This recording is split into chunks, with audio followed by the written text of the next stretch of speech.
Yeah. Spags That's big timing it within 2 minutes of being in the Zoom room. Look at that. I'm ready for it. I'm ready yeah. for it. Yep. All right. What is going on, everybody? Welcome to NBA Deeper Dive. Look at that. The NBA Deeper Dive presented by Stokastic. I'm Eric Lindquist. At Eric Lindquist, do not adjust your television screen / your computer screen / your phone. Sure, like more than half the people watch on their phone, but hit that like button as we get going, as we get to once again be reunited, myself and Mr. Chris Spags. Yes, Chris Spags himself. So excited to be back on a show with him because I don't know, things generally go pretty well when we hang out together as long as I don't say stupid things. How you doing, my dude? I'm excited to be here with you. I think this is a regular Thursday occurrence now because Josh has to go train his puppy on Thursdays. So that's important that Keith gets that work in. But the good news is we can talk about basketball here, talk about the trades. Josh got 5 hours to talk about trades today. I think he's an asshole for how he feels about Mark Williams. I think that's a game changer for the Lakers. I'm excited for that Lakers team. It's like an NBA 2K team come to real life. It's so weird because Mark Williams is, 23. Dalton Connect is 23. They're like 3 months apart. And it's just doesn't compute in my brain just because I felt like I watched Dalton Connect play so much college basketball. Mark Williams, I feel like, has been in the NBA for a while, and that's just kind of the way things work in the National Basketball Association. But anything really take you by surprise? Because I think the biggest surprise for me, why didn't Oklahoma City do anything? I mean, they don't do things a lot. They like to stand pat. That's kind of why the system has worked for them. So I get it. I do think at a certain point, you're the front runner when SGA is having 350-point games and whatever period of time that is, he's like in hallowed grounds with that. It's like you have this team that's set up to win. So I think at a certain point, you can't just keep your war chest forever. But that's how they felt. I think the trade deadline overall, the thing I was most surprised by was Durant not moving. I felt like that built enough momentum and not see that happen. I thought it was pretty crazy. And then Golden State, I thought, even though they got Jimmy Butler, kind of came off as a loser where they really wanted everybody. There were reports that they checked on every possible all-star, and it's like, well, you got Jimmy Butler, you ended up paying him like 80 mil a year or whatever in an extension, and that's it for you. And it's I don't know. Curious to see Golden State tonight, obviously, is a skeleton crew squad, but I don't know how that they're like, are they a contender? I find it hard to believe. Well, not only that, but Jimmy Butler has to give like 2/3 of that back to the California tax man. You, as a former California with me, are very aware of how that works. It is pain and suffering personified. So, Jimmy Butler going to Golden State, not exactly equal of him be Miami, exact same contract. So, a little bit weirded out by that fact. But obviously, Jimmy Butler's Golden State. We obviously also have the major Luka Doncic piece. I like the Mark Williams trade. I'm surprised to hear that you didn't. You talked with Josh yesterday. He wasn't a big fan of that because, I mean, obviously you need a big, and you need a big who can just put the ball in the basket. Because whether it was Gafford or Lively, that's what you want. You want the Luka pick and roll. You don't need a roll man when it's Luka on the perimeter. You need a roll man. You don't need somebody to kick back and knock down threes.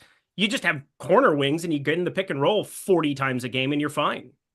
No, I'm with you. Like that's how I feel about it too. And I think Williams is a good athlete. Like I get the advanced analytics maybe don't support the win share stuff, the plus minus stuff, maybe not as great for Williams as it could be. But you're also talking about a team that like is playing for nothing right now and is kind of playing for the basement of things. And yeah, like I like Mark Williams in large part because of how great he's been in fantasy. And I really rode him a lot this year, all the way up the price scale. Pause, I'm sure for some people out there if they rode him a lot. But like I do think for him, he's one of those guys where like he's kind of blossomed. He's going to be less of a good fantasy producer in some aspects, than he probably would have been on Charlotte, but he's going to be a part of a real team and I think can develop and be that rim protector. And obviously acquiring Luka, like that's an absolutely insane trade for them to get him for really nothing. And the fact that those assets didn't go to Dallas and you got a young center that you can build around, like I'd rather have Mark Williams than Miles Turner. And I think Mark Williams can defend too and switch and like do stuff.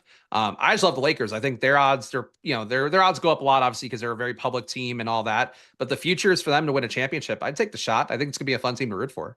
Yeah, I went on a pretty deep dive on Miles Turner this morning because, that's a normal thing for somebody to do. But I was just surprised that there was no team outside of the Lakers that were interested. I mean, he's been an above 60, 70th percentile defender every single season in the NBA. Is he the elite defender he was when he got out here out of Texas? No, he's definitely not that guy, but he knocks down threes at a 40% clip. This is him and Zach LaVine. I don't know what's kind of going on up there in the Midwest, but both of them shooting like 3-4% better than they've ever shot it from three in their entire career.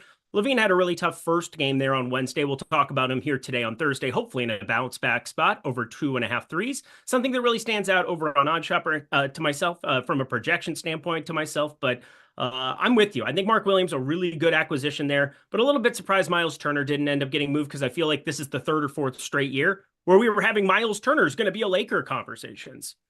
Yeah, I agree with that. I thought he would be a good fit for the Lakers, and I think he gives them a similar thing where he can go out, he can guard a point guard if he has to, but he's going to protect the rim. And I think he offers the three-point shooting, which Mark Williams absolutely doesn't. But Turner maybe a little bit more money coming up a little bit sooner, I guess, would be the issue there. And Indiana's been competitive enough too that I think they may think they're in the hunt. Whereas Charlotte, I'm actually surprised Charlotte sold on Mark Williams at this point. I think it was a good timing for it. Like he's played well enough, and apparently the Lakers wanted Duren as well. I like the Mark Williams fit a little bit more. Duren's been okay, but Williams a little bit longer, and I think for the rim stuff, like they both offer the same thing, but Williams just like feels like a really like a big guy. Like he's a big presence with the wingspan and all that.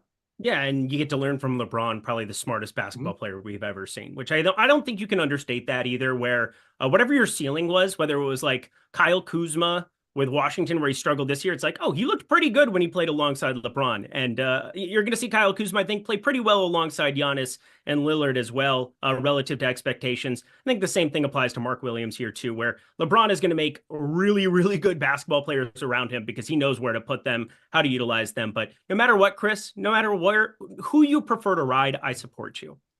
Thank you. It's freedom of choice is all we ask for. But yeah, I'm excited to talk about this slate too. Hope you guys will indulge us here a little more of a tangent up top here, but it's NBA trade deadline. And you guys know you're all basketball fans. I presume you're not just gambling on this and hating the sport. This is the most fun the NBA is when you have the kind of uncertainty, situations like Golden State tonight, where it's like, who's going to play, who's going to get the minutes, who's going to benefit from having just less guys on the roster right now. That's the fun part. So we'll get to the games and all that, but it's love the NBA trade deadline. It's always exciting. Since I was a kid, like I've always felt that joy every time. It's like Christmas. Whee! Except for now it's over and it's in the rear view, but that helps us out a little bit because we can start talking about stuff like Dallas, 11.5-point dogs going up against Boston. Lines moved about 1.5 because Anthony Davis will not be making his debut for the team tonight. Sounds like he's going to play Saturday, which I'm excited for. But PJ Washington, Derek Lively, Caleb Martin, look at that. He's on the Dallas Mavericks as well. And Dwight Powell, all going to be sitting for this one. I think everybody's flying under the assumption Kessler Edwards. If it ends up being OMP, I think it's a little bit more interesting. Olivier Maxence Prosper, if he were going to be starting, that would definitely be something to pay attention to. But on the other side, we'll get to Boston in a second, but really Daniel Gafford is the main guy to talk about because Anthony Davis, you're going to be missing out on 30% usage that he's had for the season for the Lakers, 26% defensive rebound rate. You keep that off the floor. Boston's only 19th in rebound rate, and they don't really try to because you get these long rebounds, 45% of their shot attempts from three. Well, Daniel Gafford should be able to just have cleanup Jonas Valanciunas-like duty in this spot where they don't really care to try to crash the offensive rebounds. What do you think about Daniel Gafford being the most popular play on this team, sitting sub 10%, nobody pulling anything close to 10% ownership on this slate? Yeah, I was getting a lot more Gafford before the data update, and I think we're gonna have another one coming because of Drew Holiday getting out. We're getting ruled out, so I haven't pulled that in yet if there is one. But anyway, at this point, I would say for Gafford, I'm surprised he's not higher owned both for me and for the field. I'm getting him at 16% here. I agree it's a good matchup overall. He's been about a 1.2 and change fantasy point per guy this year. It really has kind of thrived in that starting center role that's now going to evaporate for him. And sometimes that's one of those things where you get a guy here showing out one more time before he has to give the job up, or at least give a lot of minutes up. That's why I like Anthony Davis coming in. And the expectation is that Anthony Davis is going to play the four more. At least that's part of what at least he supposedly wanted in the Lakers and now is going to get for himself here, based on what he said to the media. So maybe it's one more show like, hey, I'm Daniel Gafford. I'm a guy that you want to play, even though we're going to have Lively at some point and you have AD. So I think one more game here showing off. Boston, a tough matchup, but a lot of guys that, going to take some high usage shots, going to get a lot of high usage going rather and take some shots at the rim. Maybe Gafford gets some more blocks going. So I agree. He's my favorite Mav here. I'm getting him at 16%. Nobody else in the team for me is coming up at all. Like legit, really not anybody besides Gafford. You take Luka, PJ Washington off the floor this season, 31.9% usage for Kyrie Irving, 29.3% assist rate. We know the history, the checkered history that he has there out in Boston. Maybe he lights up some sage, just throw that around before the game. But either way, if this game does stay competitive, I think there's a way that Kyrie Irving's a little bit under-owned, but we've got him over-owned purely because it's hard to project him all that well who's he going to be distributing to? This version of Klay Thompson, a lot of Najee Marshall, Daniel Gafford underneath, but like, I mean, you basically are asking Kyrie to go out and score 30 plus real points alongside, probably a 5-5 stat line minimally there at 8,700. He's only point guard only on DraftKings now as well. I'm having a tough time figuring out if I even want him in the player pool playing 150 today. How do you feel about Kyrie? Do you have any shares? No, I'm not getting a lot of Kyrie. I'm with you conceptually. Like the rates did jump out in court time this year. We're missing Luka and some of the other guys who are out that might matter. He's averaged 1.26 fantasy points per minute. So that's up a good amount from the usual 1.1 and change that he's at. The issue is I think the price tag, there are better guys I think to get to on the slate is really how it worked out for me. But really for him being single digit owned, competitive game, the priors of him going to Boston maybe haven't been the best overall, but in this spot, it's now really kind of officially his team. So him also kind of showing that flexing that here in a return spot. The revenge thing is there. I would say if I were going to be really skeptical about it, I feel like Kyrie's been a little mentally weak in these returns to Boston in the past, but that's not really a data point. I think he projects at low ownership. He projects well enough to take shots, but I was under a 5x value. So like, you're not going to naturally get there that much on a slate where you have some pretty good value place to go to. Doesn't hurt having Drew Holiday out. I got to say that. Mm-hmm. That's the one thing that I keep coming back to because I feel as though Drew Holiday's put the clamps on Kyrie, and there's only about like 4 or 5 defenders that I really put that kind of an emphasis on. But my buddy always likes to remind me, Drew Holiday played on the U.S. Olympic team in crunch time for one reason and one reason only, and it was not to shoot the basketball. Like, we're talking about the most elite on-ball defender, period. And you remove him out of the equation and you insert a Sam Hauser or a Peyton Pritchard at the 2. Derek White probably going to be on a lot of Kyrie duty, Jaylen Brown as well. I do think that there's a world where Kyrie has that massive, massive ceiling game, but I think I'd rather bet it in some capacity than like a single game parlay and try to like put all of the stats together in some crazy fashion than try to force him in at really low ownership because you kind of need to get everything else right. And this is the first game of the night. Yeah, I'm on the same page as you. Yep. We look over at OddsShopper. Klay Thompson, no surprise there, under 19.5 PRA, 6.3% HROI. So the historical ROI for that specific prop. That's the fun part about Portfolio EV is being able to look at how is the tool performing in that department throughout an entire sample size as we accumulate hundreds and thousands of bets. And 6.3% is a pretty nice number. Only a 2 OS rating, though. Probably one that I'd be okay omitting. I'm usually looking at that 2.5%, 3% type number minimally, and then getting above that. But if you're looking for something from this game, if you're going to be attending it, nothing like cheering against Klay Thompson because, it's been easier this year than other years past. I mean, it's either like feast or famine for the guy, but we move ourselves over to the Boston side. As you said before, Drew Holiday going to be sitting for this one, kind of changing things around a little bit. I'm going to ask you, who do you think gets the start here for Boston tonight? Obviously Tatum, Brown, Porzingis, White.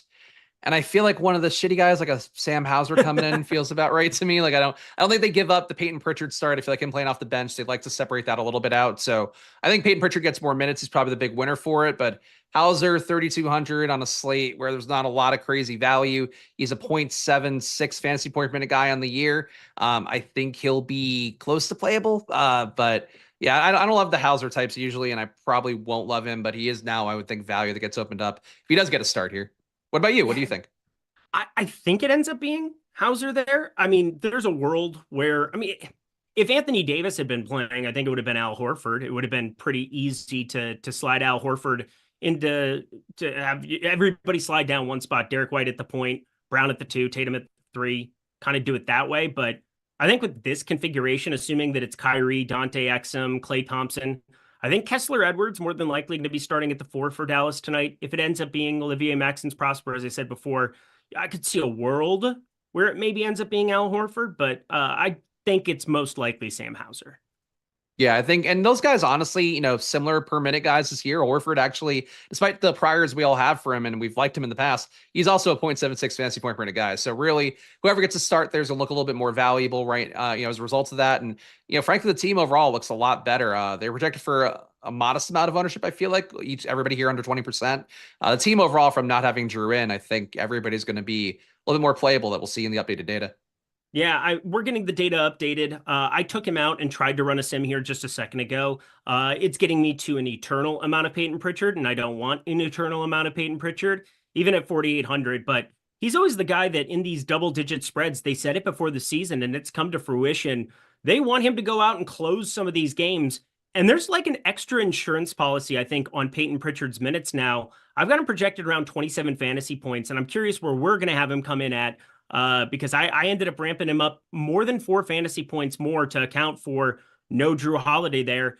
There's no Jaden Springer there either. He got sent out to Houston for a bag of potato chips. I don't quite understand it, but there's been recent games where they've played offense for defense between him and Pritchard, and it's been really annoying because I've just been jamming Peyton Pritchard all season long, and it kind of came to a full stop in that Clippers game where you were seeing the entire second unit. Drew Holiday sat out the front end of that one. Al Horford sat at the front end of that one of the Lakers, on the second half, and then they got blown out by the Lakers anyway. But I digress. I think Peyton Pritchard looks a lot better in my updated stuff. I'm curious what we update him for. How do you feel about Peyton Pritchard on today's slate? I feel I loved him, Jordan, sneaking that image, almost like a subliminal thing where it like flash quickly so it's stick in your brain. I he think just trolls me all shows. I mean, you don't even understand the pain I'm in on Live Before Lock. You don't even understand. I had dicks on my face the other day. Well, just straight out. What did he do? What did he do on the stream though? I know you had dicks on your face. Just So Peyton Pritchard, I think looks pretty good as it is with Drew Holiday in the data set right now. It actually would have had him as a 5.1x value. So getting, a little bit less production from Drew Holiday, a few more minutes kicked his way. And so, some less efficient guys being out there as well for those Drew Holiday minutes. I think it's pretty good for Pritchard. Yeah. So like, I think all the guys again will look better here. Like for me, Tatum was coming up about 17%, Fields at 18. I was getting Jaylen Brown at 17%, Fields at 15. Porzingis was at 19%, Fields at 13. I think that just ticks up a little bit more. So these guys all become about 25% of your top 150 lineups kind of plays. And I'm pretty comfortable with that. Just having extra minutes from Drew, and Drew not as great of a producer as he's been. He's pretty much only a defender at this point of things. But like he does produce more than Sam Hauser will in those minutes that are going to be out there. Amongst the spend ups that we have available to us today, Jokic is just always dependent upon the other value that you get throughout the entire day. It is a back-to-back, but they were pretty handily taking care of the Pelicans yesterday. Limited some of the minutes, got Michael Porter Jr. going completely nuts. We got LeBron there, who was pulling a ton of ownership considering he's by himself there for this evening. And then Jason Tatum, Anthony Edwards, Domantas Sabonis. Some interesting spend ups here in the 9K and above region. How much Tatum do you see yourself landing on? I think with getting just a little more, points expectation, I guess assist expectation as well, flowing his way without having Drew out there, I think I'd probably get Tatum about 20 to 25% right now based off the 16 I had pre-Drew being taken out of the data set. So I think Tatum, I think these guys all to me feel about like 25% plays. So not like huge stands, but Peyton Pritchard coming up to like a 10 to 20% play, I think will be sort of the big leap up. Everybody just kind of gets a little bit more played than they would have been previously. Great anecdote from Jason Wagner, who's behind the projections here for today. We're projecting Horford to be starting over Hauser. It's definitely going to be one of the two, in my opinion. I can't imagine they're going to do anything different. But we've currently got Horford as the guy that we're going to potentially be starting alongside it. I will say that I think it's also dependent, Dallas. If Olivier Maxence Prosper starts over Kessler Edwards started last time out, I think we probably end up seeing the smaller lineup for Boston, but again, it feels like probably 60-40. The Vegas lines do imply there that Horford might be seeing the starters minutes. So great anecdote from Jason Wagner. Be aware as you're building that. And obviously it's the first game of the slate. Live Before Lock, we'll be able to cover that. No doubt about it. But anything else you want to cover in this one? No, I think it's an appealing game here. Not a bad total. Boston having 121.3 implied points for them. Drew doesn't really add that much in terms of offense, but he adds more than some of the guys are playing no matter what, as we talked about. Both Hauser and Horford, 0.76 fancy point per guys. So more production to go around for everybody. Always a good thing to target. Yeah. Has AD officially been ruled out? It's the strain pending. They said that he was unlikely to play. That was the comment from it, but do not think we will see him. He is listed doubtful. So do not anticipate seeing AD. We will all, again, if he shows up in the starting lineup or active, obviously Live Before Lock will be there, but do not see that happening. 99% certainty. Alrighty. We also have Peyton Pritchard up there under 3.5 or under 2.5 threes, that is, at minus 105. You got yourself a little bit of Jaylen Brown, Derek White there. So some ways that you could potentially hedge your DFS stands. Again, Peyton Pritchard sub 5K in DFS. always take things with a grain of salt as far as like between looking at over at Portfolio EV and seeing what projects out well there, because it is a market-based approach, and DraftKings right now giving you some really, really good stuff. 11.8% HRI. 3-point markets have been very profitable over for Portfolio EV. Let's go to our next game, Spags, my friend. Moving along, Houston, they are getting a point up against my Minnesota Timberwolves. Totals dropped ever so slightly down to 214. Pretty gross game environment. But that's going to happen when Houston, third in adjusted defensive rate. Minnesota, top 10 all season long, having Nas Reid out there playing like a god offensively lately, though. But let's start on the Houston side, where you look at some of the ownership coming in here, and we just had in projections push, so I'm going to be updating it here 52 seconds ago. I'm pulling up my stuff here on the Houston side of things, and wouldn't you know it, Tari Eason's still very, very popular, 21% ownership. We've got him optimal at a much higher rate than that as well, but assuming that he starts, I don't see how he doesn't look exceptional at 5,200, Spags. Yeah, I'm on the same page as you. I mean, he did play over 30 minutes the last time that he played, picking up a start. Your hope is that they keep that rotation together.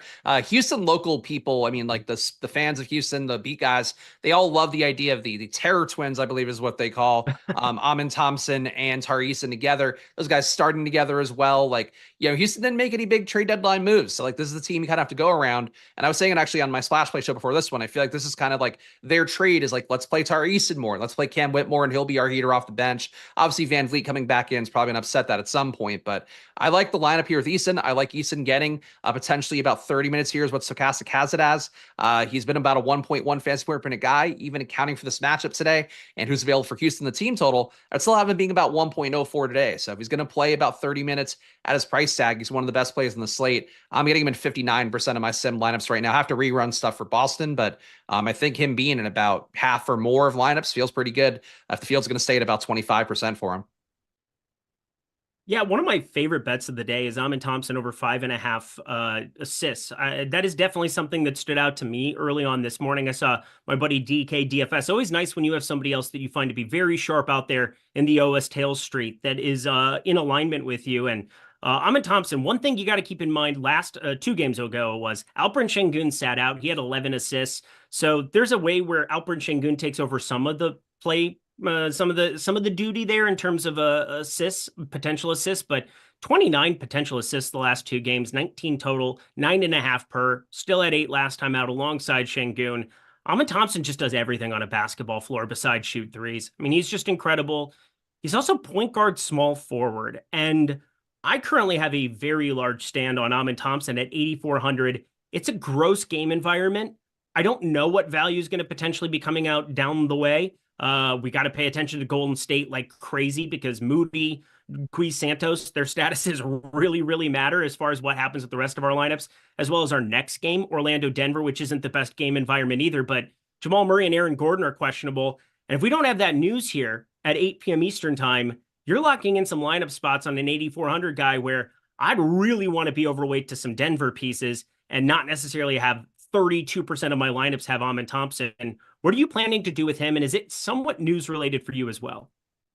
I think you have some fair points in that. I mean, I think I'm naturally getting a lot of Jokic anyway as it is. So I'm sort of positioned, I think, to be able to have some flexibility with how the lineups are shaking out for me right now. But I am getting a good amount of Amin Thompson actually with the latest data update. I'm going to run another sim right now with the Boston stuff. I was getting Amin Thompson at 15%. The field's at 13%, rounded up right now. So getting a little bit more Amin Thompson, I'm never mad at with his positionality and the fact that we know, like, on a slate, he can give you 60 fantasy points. And if he's not crazily owned, I think that's usually the move to try to play him at least a little bit at this point. You do have a matchup as well where he's probably going to play a good amount of defense on an Anthony Edwards on his side, who has about 37% usage in court time without Julius Randle and Dante DiVincenzo. That's the case tonight as well. So, like, maybe you get Amin Thompson, picking up a few more stocks because he's going against a high usage guy. Obviously, he does kind of lately go head to head as sort of their primary guy in enough matchups. So I never really want to be under on Amin Thompson unless he's like mega chalk. And then for me, just getting a little bit more feels about right, where the price tag, the projection aren't fantastic because of the matchup with Minnesota.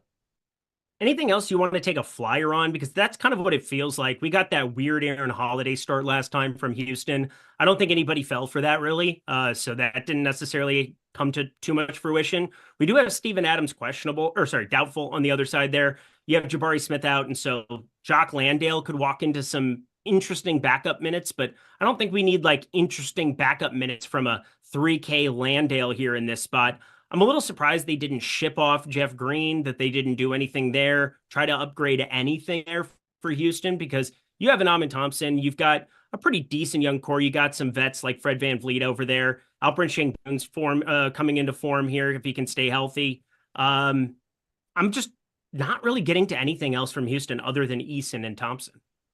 Yeah, I'm mostly on the same page as you here. I got 9% of Sengun, so getting 2x the field there, but not enough to be a big stand. But you have a 150 set, I think always getting some Sengun. LO ownership feels pretty good as well. But yeah, look, I think it's a nice spot for Tyrese, and that's really the one I would say, like, he should be, in my opinion, if he starts, a core part of everything you're doing lineup building wise tonight. He should be a cash game play. He should be, I think, everything for you. But besides that, I think tournament options more so for Amin Thompson and Sengun, where they're nice to mix in, I think, but they're not like priority plays. Yeah. We got Tyrese in under 6.5 rebounds. You can kind of see something that's formulating is that you're getting some plus money on some of these unders on some of the more popular plays of our TFS slate. It's almost like people look at the projections and see, oh, 15.1% total rebound rate for Tari Eason with Fred VanVleet off the floor. And yet here's the thing. You're getting plus 110 on the other side of that. True odds being minus 104, a 14-cent difference that we have in the tool. And Portfolio EV is going to win out in the end of that market as well. 6.7% HROI on the early going of this. Well, not even early going of this year, but we're talking over the course of a long sample size of tracking that data. Once again, you can always go and see how the markets are performing and build out your portfolios to mirror what you are looking for. And we're all looking for more money in our pocket. It's kind of why we play the DFS game. But let's jump over to the Minnesota side of things, where Nas Reid has put money in people's pockets here of late. The guy has been incredible. Sans Julius Randle, 40 and 36 minutes the last two games, 30 and 22 real points. I mean, we're talking Inferno type stuff here from Nas Reid. It's a back-to-back. It's a much worse spot going from Chicago that's third in pace to Houston. That's, bottom 5 in pace in the NBA. It is a drastically different spot, and yet Nas Reid, somebody's showing up in nearly a third of the lineups on your screen, nearly a third of the lineups that I had in my Sims run before this show. Spags, what's your plan for Nas Reid? I'm going to play a lot of them. I think that he and Tyrese are your sort of must-have plays in the slate.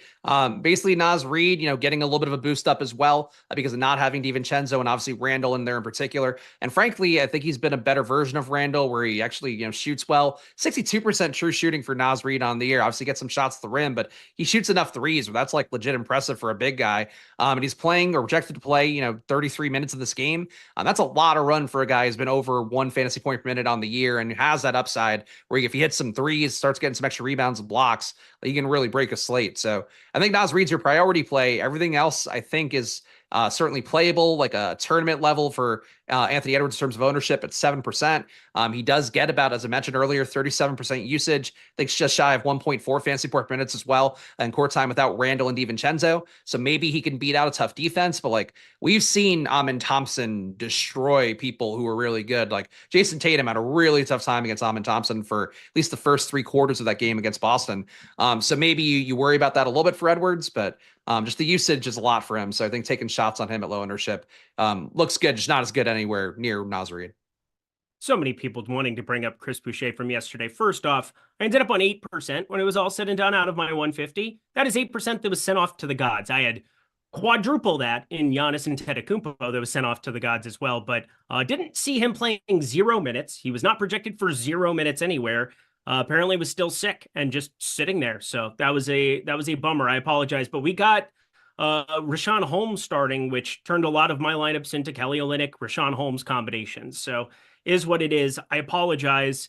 Will not be the last time I have an absolutely grotesque call on this show, but just know, if he wasn't a great fantasy producer who could walk into teens minutes, I wouldn't like it. But that doesn't really exist outside of Nas Reid on this slate here for Minnesota. I don't see anybody cheap that I really want to go to. We have Mike Conley, who played mid-20s minutes yesterday. I don't think he's going to get, anything crazy in terms of like 32, 34 minutes here. But again, high 20s minutes just makes everything else look unappealing outside of Anthony Edwards, who apparently can just score 50 any given night right now, 70 plus fantasy points on any given night, every single time out.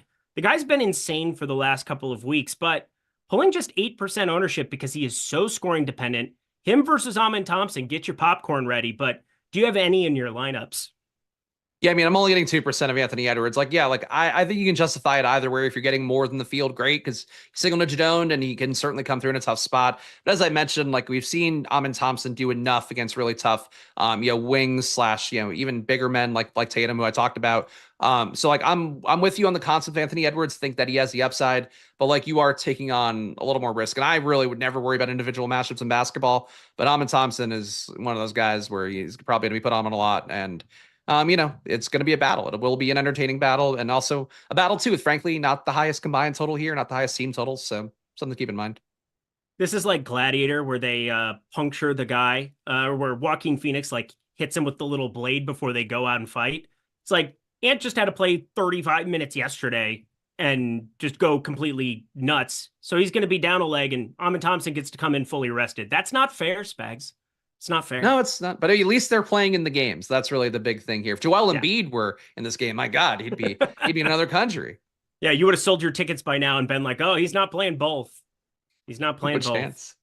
Jaden McDaniels under 1.5. Is that what is that? Under 1.5 threes that we have going. We also have under 2.5 there for Nas Reid. Once again, that is less than 1 OS rating. We're probably going to be skipping out on both of those. We're going to move ourselves along, but first, WMPO, that is still rocking. We still got the golf going. Yeah, Thursday. I'll check in on the leaderboard right now. Scotty Scheffler did not exactly have the best front nine, which made me very, very happy because I have 0, and I ended up playing a little bit, but I also have 0 Wyndham Clark, and he is leading at 6 under. Justin Thomas, really nice round. That was my go-to guy at 5 under. So as long as he can have a nice weekend, we'll be in good shape. Jake Knapp, somebody that I know our projections liked a little bit. Some of the Bombers, Corey Connors, a really nice first round. Really good stuff from our projections team on a week in, week out basis in the PGA streets. And with WMPO, you can get 50% off your first payment of any PGA DFS product. Showdown is going to be rocking Friday, Saturday, Sunday. And then Sunday, I know you got your Super Bowl lineups, but it is so fun to watch the waste management on the front end of the Super Bowl. I know I'm going to be watching it as I'm doing my research, getting ready for the NFL show. I think you guys would do well to check out our single game. Yes, our showdown projections for PGA. Offer expires Sunday, February 9th. WMPO, Waste Management, Phoenix Open. That is your promo code, WMPO. Cool. Let's go to Orlando, plus 6.5, taking on Denver in this one. And we got a couple of pieces of injury news to cover. Kentavious Caldwell-Pope questionable on the tail end of a back-to-back for Orlando. They finally got off the schneid, congratulations, but Jalen Suggs still doubtful in the injury report. Gary Harris questionable as well, which, it's Gary Harris. Nobody cares there. But Jamal Murray and Aaron Gordon, those are going to be biggies on the Denver side.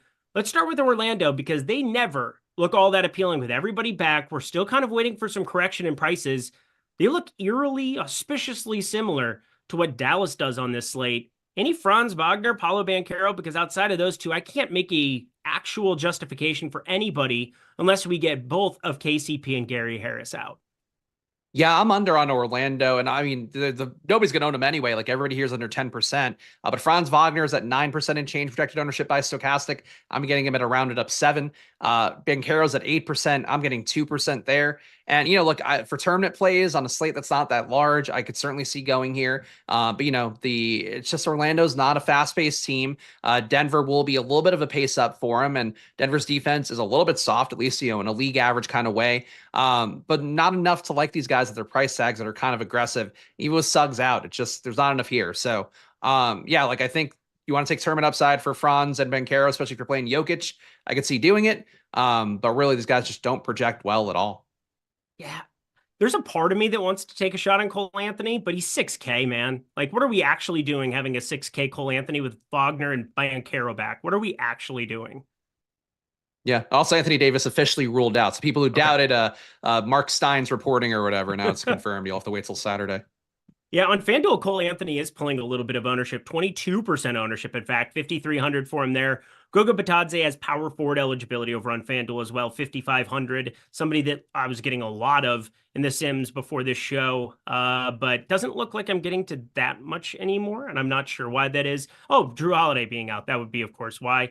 Maybe getting to a little bit of Al Horford at this point in time, especially because we have him as the one projected to start in the projection. So keep that in mind for sure.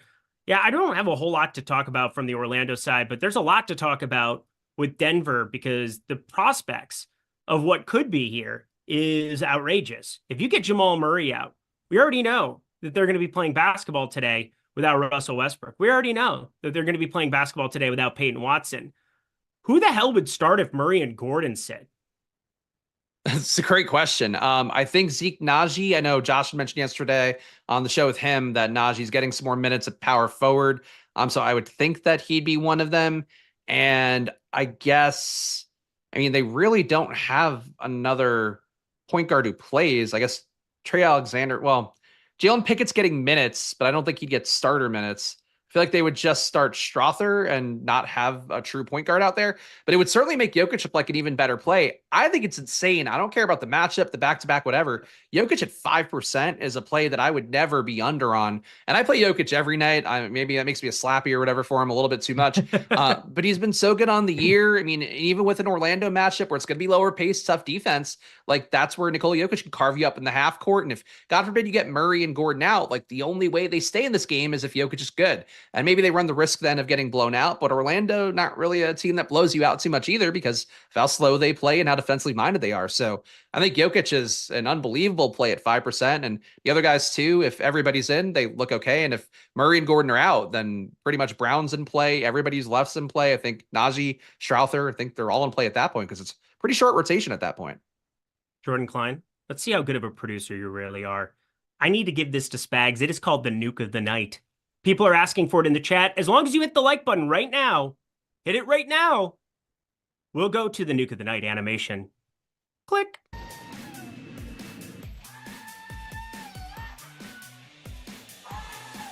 Very nice. Great success. Six best prostitutes in Kazakhstan. It's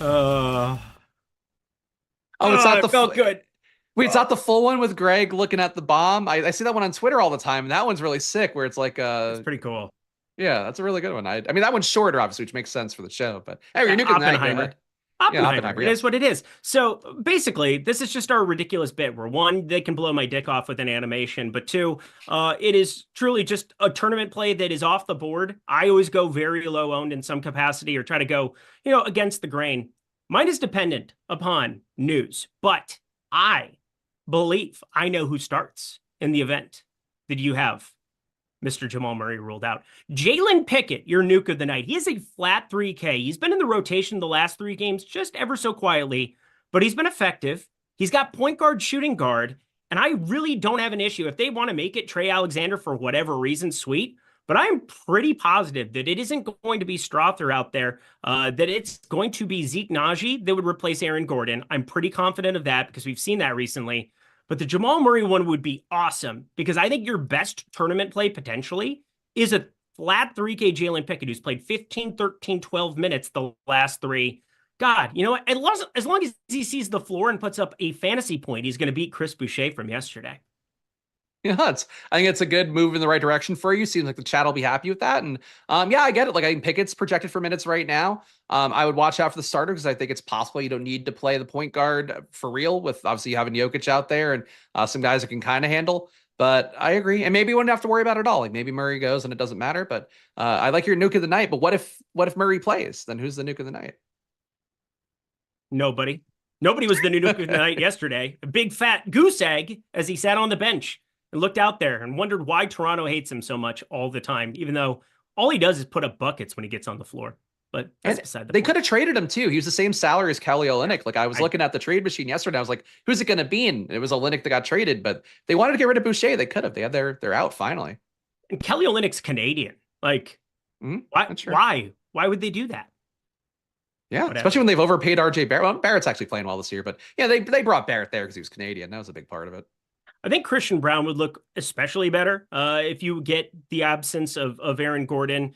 Just from a rebounding perspective, the guy's putting up a ridiculous amount of rebound chances. You go through NBA.com and kind of pan through that every single day. Just an absurd rebound rate for him of late. Actually, just rebound chances. Hasn't converted all of them. He's 6'6". He's pretty big front court there in Orlando. Pretty lethargic pace, but you give me a flat 3K starter there, I will take some shots, I believe, on Jalen Pickett. But anything else you want to talk about here? Because Denver doesn't look great in their current iteration against Orlando.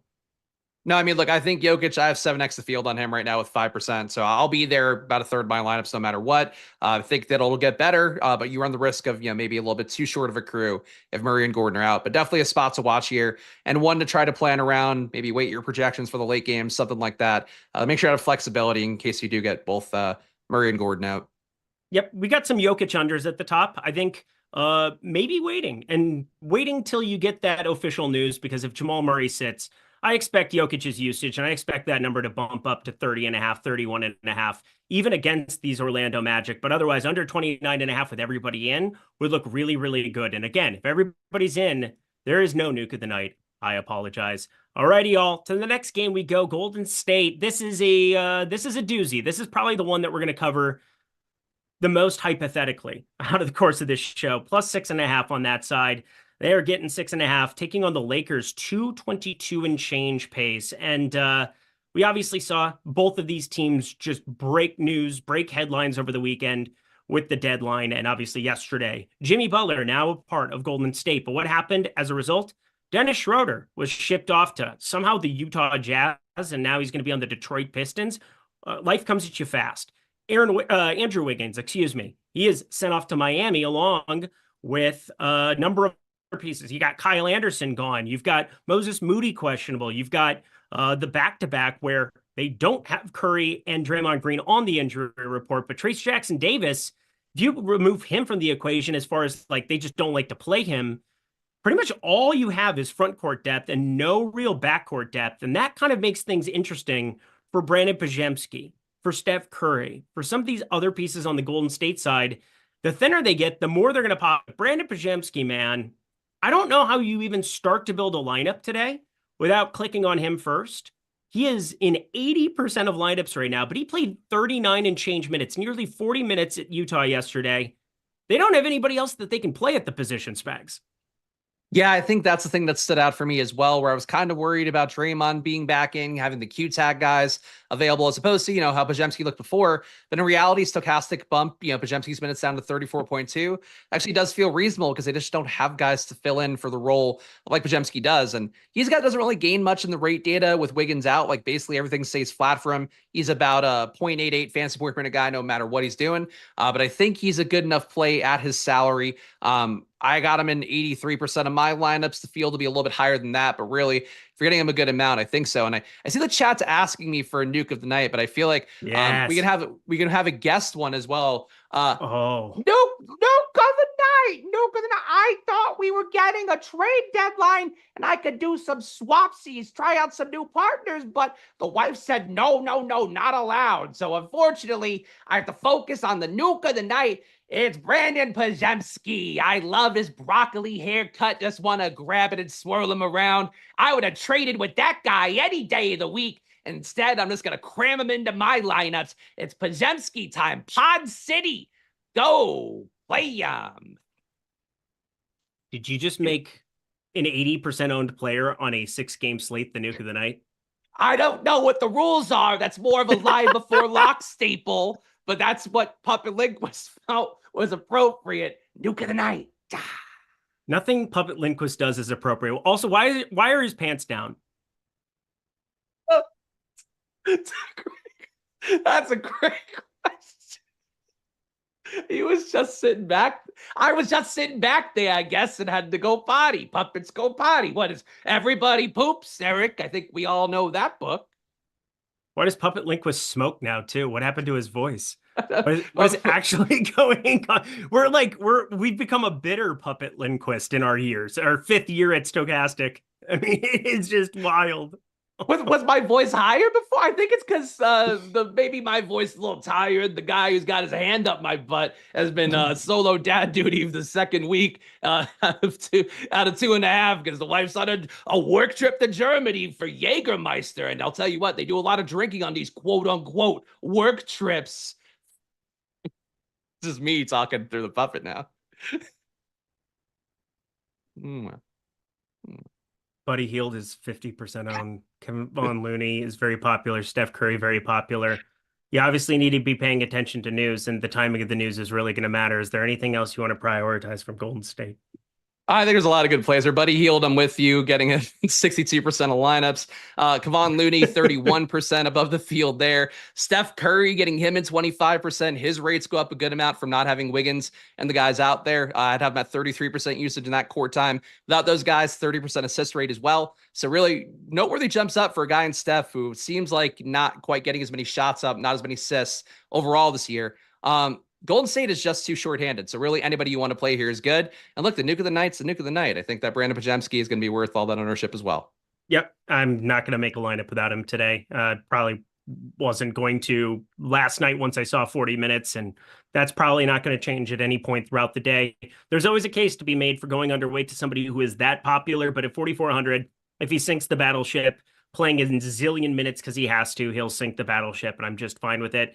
Yeah. Where do we even go from here? Oh, yeah, the Lakers. That's the other side of this one. LeBron James pulling tons and tons of ownership. Chad is just having a field day right now. The Puppet Meister. That's actually hilarious coming off of the bit the anecdote you threw out there that you're on Daddy Luca duty by yourself, which I can't imagine is easy. So let's make you some money while we're at it. LeBron James, 34% owned. We got Jared Vanderbilt pulling a lot of ownership here as well. There's just a shorthanded, I mean, it's another shorthanded team where we're expecting DFS to keep starting, Jackson Hayes to keep starting. You have Mark Williams still waiting to join, but now Dalton Connect minutes are sent out to the Shadow Realm. I don't know what to tell you. Like, this is just the best game to target on the slate right now. Yep, same page as you. And the Lakers too, certainly a team that can still blow people out, surprisingly. They smoked the Clippers the other day. I didn't think that was possible. So they could certainly run away with this one for a short-staffed Golden State team. But this is what DFS is for. When guys are out, you play the guys who are left and hope they absorb some production. And when one of those guys is Steph Curry, probably don't want to avoid that too much either. We're not going to do all the live before lock bits, chat. We can't do lotion play. We can't do the exotic play of the night, because then you'd have to play the animation and just interrupt me right now, and nobody wants to see that. You threw it up already. Nope. See what I deal with? I've dealt with this for 5 years, Specs. 5 years. I stayed. It's created a brand for you. I mean, that's what people love. They love you combine the wagertainment with actually good picks. You're not just out here giving Super Bowl coin tosses. Well, let's not go down that road. I can't. Have you watched any of the spaces the last couple of days? They've been legendary. I have. It's too much. Like this, the betting space. I agree. People need to be taken down a little bit. Take themselves so fucking seriously. It's like, I don't like anybody who's left from it. But let's check out Portfolio EV for this one before we get to our last two games of the night here. Taking a glance at everything going on over there. Jordan Klein just having an absolute field day. We've got ourselves, it just disappeared for me. Jackson Hayes, under 6.5 rebounds. I do think against a Golden State team that likes to go small, if you get Quentin Pose starting and he's knocking down shots early, if there's any kind of a way where Kevon Looney isn't your primary center out there, it could be a tough time, I think, for Mr. Jackson Hayes. So that's minus 114 over at Bet Rivers. So if you have access to that one, nearly 6% EV. That is a nice number to be getting. Jackson Hayes under 8.5 points as well. We've seen some I would call it hyper efficient games from Jackson Hayes on very limited shot volume. He went 4 for 5, 1 for 1, 4 for 4, 2 for 2, 3 for 6. I mean, no usage whatsoever. 8.5 is a pretty big number there. I almost like the points one just at a glance here as well. 4% EV going that direction on FanDuel. So a little bit more public book for the people. Good stuff. Spags, anything else from this game for you? No, I think we've covered it I think it's top to bottom. We've covered it all as best we could. Yeah, I got to cover that bottom. Puppet Lindquist, put on your goddamn pants. But also, check out SB75. That is Portfolio EV, friends. It's the Super Bowl on Sunday. You guys want to check it out? I bet you do. I bet you're going to be watching. Why don't you fire up your first payment? SB75, that is 75% off of Portfolio EV right now. It is a market-based tool helping you make money on a day-in, day-out basis across multiple markets, across multiple sports. Check it out. SB75 offer expires Sunday, February 9th. All right, 2 games to go. Hit that like button if you would. If you're enjoying the absolute pandemonium that is the Spags and Lindquist show back in action, I bet you do. Just smash that like button for me as we talk Sacramento. Not a great debut there for Mr. Zach LaVine. They're taking on Portland that has won 9 of their last 10 basketball games. What year is it? Kind of a thing. I don't know, but We got to talk DFS here in Sacramento. It's not as easy of a spot as what you might anticipate, not the most up and pace, but look at this total. I'm a little bit surprised to see this kind of a total in this game. 230 and a half. 230 and a half, Spags. That's a spicy meatball.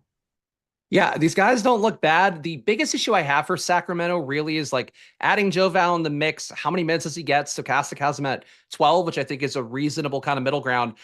What if he gets 20? Like, I don't know that he could play 20, how that would come up. But if he plays 20, like everybody on this team is going to be a little bit off because he's going to be hanging around center, whether it be Robert Williams out there or DeAndre Ayton out there. Like, you have two guys who can be kind of in position for Joe Val to do what he does. And that worries me a little bit because I was getting a ton of Sabonis before, was getting him 2x the field. I think I'm going to get a little bit less now with Joe Val being in. A little bit above on Malik Monk, who kind of becomes your true point guard in this spot with having De'Aaron Fox obviously out of the rotation now.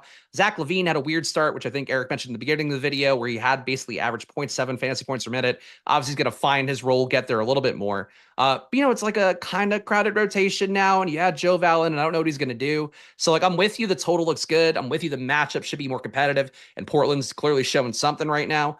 But the Sacramento side, to me, being a little bit over the field, and they're not terribly owned anyway. All these guys, for the most part, besides Sabonis and single-digit ownership, I think that's fair. Being with the guys, being above them, but hard to go crazy here, I think.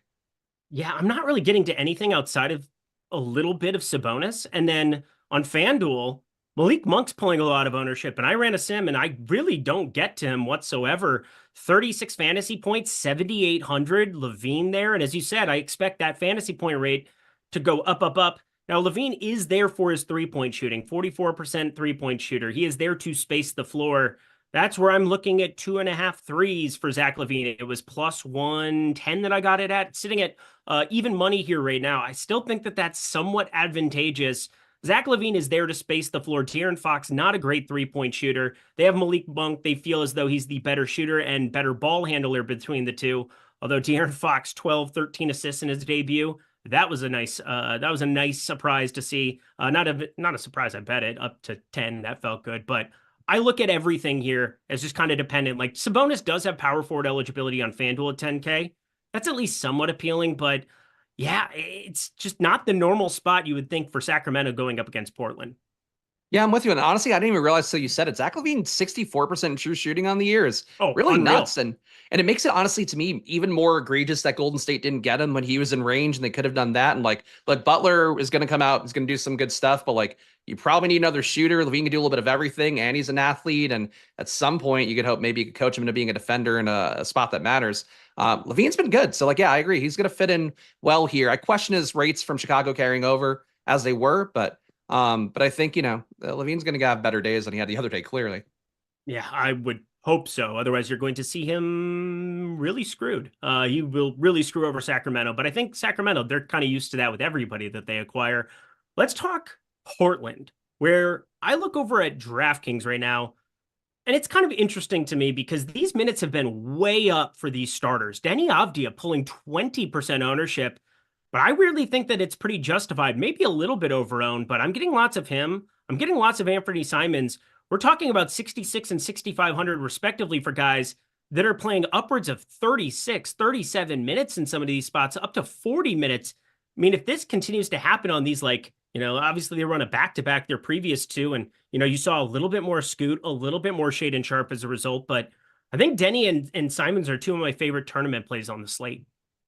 Yeah, I'm honestly a little bit low on these guys now. I was getting a lot of Avdija before. I think some value opening up with the Boston side of things a little bit there is getting me away from it. I did end up getting a good amount of Peyton Pritchard as well. I think I'm at like 30% or so for people that missed that part, or we didn't have the data ready to be at that point in the show. But I'm actually low on Avdija now, getting 10%, which I think I'm okay with. Like, there's really nothing that's missing from Portland right now.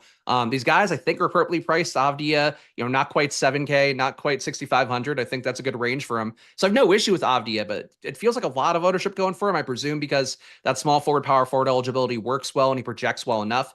But I'd be comfortable kind of getting less of him and getting just whatever else I get in that range to get different. But I'm getting double the field on DeAndre Ayton. Obviously, center rotation a little bit cleaner now, with Klingon being phased out for the time being. And a spot here versus Sacramento where I think you're getting good matchups no matter what you're doing. So getting 15% of DeAndre Ayton is a little bit of a stand. That's the biggest stand I have here. It's a high total, as Eric mentioned. So you want to get more, you can get it. But I think guys are kind of appropriately priced. Expect a good game, but I don't think the DFS need is here. Yeah, it seems as though right now the Sims just reran it with everything one more time. And we've got Denny, Sabonis, Ayton, Murray. This is just a game that I feel like I'm going to get to like smatterings of across the board. I might give a little bit of a boost to Denny Avdija because he does everything on a basketball floor. He's in that mid-range where you can really separate in your lineups. And I don't really see him going anywhere, but then I can also react to news because we have 3 games that start 10 p.m. Eastern time and after. And I've found people really don't swap their lineups as much as they should on these kind of slates. Yep, I'm with you. Awesome. 3 minutes left. Hit that like button, everybody. Once again, I would not be at this company without Christopher Spags. I know that for sure. It's good to be back on a show. Good to be back kicking with him. It's good to see Jordan Klein too from time to time. But anyway, hit that like button so we can do it again. Indy, they are getting 5, taking on the Clippers, 229 total. It's always so wild when I see 2 LA games going on at the same time. But yeah, this is going to be an interesting one. You're coming off of a Tyrese Halliburton nothing burger, 0-2-6. That is not the stat line you're looking for out of your star fundamental building block piece, especially when he's a 10th percentile defender. Good Lord Almighty. But this is just a terrible bounce back spot going up against this Clippers team that is just stout defensively. And, you know, it's just going to continue to look better as they remove Terrence Mann, as they remove Kevin Porter Jr., as they remove, not that Bones Highland was a part of the rotation, but the guys who are there to play defense. And with Kawhi Leonard on the floor, right around a 102 defensive rating, which would lead the entire league this season. Yeah, they got ran out of the gym last time out. I gotta think that this is just a terrible spot to be getting to anybody on the Indy side. Yeah, I'm with you on that. I really thought, I'm surprised by that Lakers-Clippers outcome, like I mentioned before. And I think here, you know, I would expect that to hopefully get back to normal of the Clippers. As Eric mentioned, some pretty standout numbers for them so far since Kawhi's got back. And Kawhi, fantasy-wise, is rounding into form for what that matters. Not much defensively, but just to point it out. But I'm getting no Pacers here, and I'm happy with it. Legit getting 3%. Pascal Siakam is my high guy. That's fine. There's a lack of ownership here, so maybe you get lucky here, competitive game. One of these guys has an outlier day because the total here is not a big spread favoring the Clippers, only 5 points. So I think getting to a pacer would be logical from a DFS standpoint. If you ignore projections, you're just trying to play low-owned guys to kind of decrease your ownership product. And these guys have that upside. They just don't project well because it's not a good total and really tough matchup on paper. Do we have anything that looks better over on OS? Because I want to see.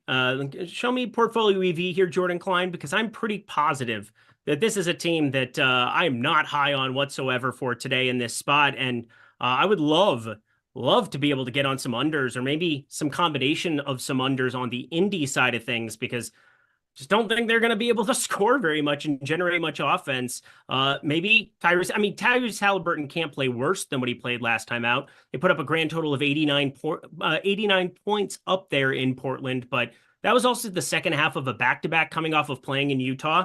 It's kind of what I'm worried with some of the Golden State guys tonight outside of Bajemski. I'm still going to fire him up, but Miles Turner, 1.5 3-pointers. I think this one's interesting. He's having a career year from 3, but plus 146 is a big number over at FanDuel to be getting in on that under. But I think that's an interesting one. Under 6.5 rebounds for him. Pretty low number, but he sits around the perimeter roaming, and Zubats should be there to clean up. And speaking of which, he's the guy that everybody's clicking on at the center position. 7,200, 30% ownership. This should be a great spot for him. Should be able to feast.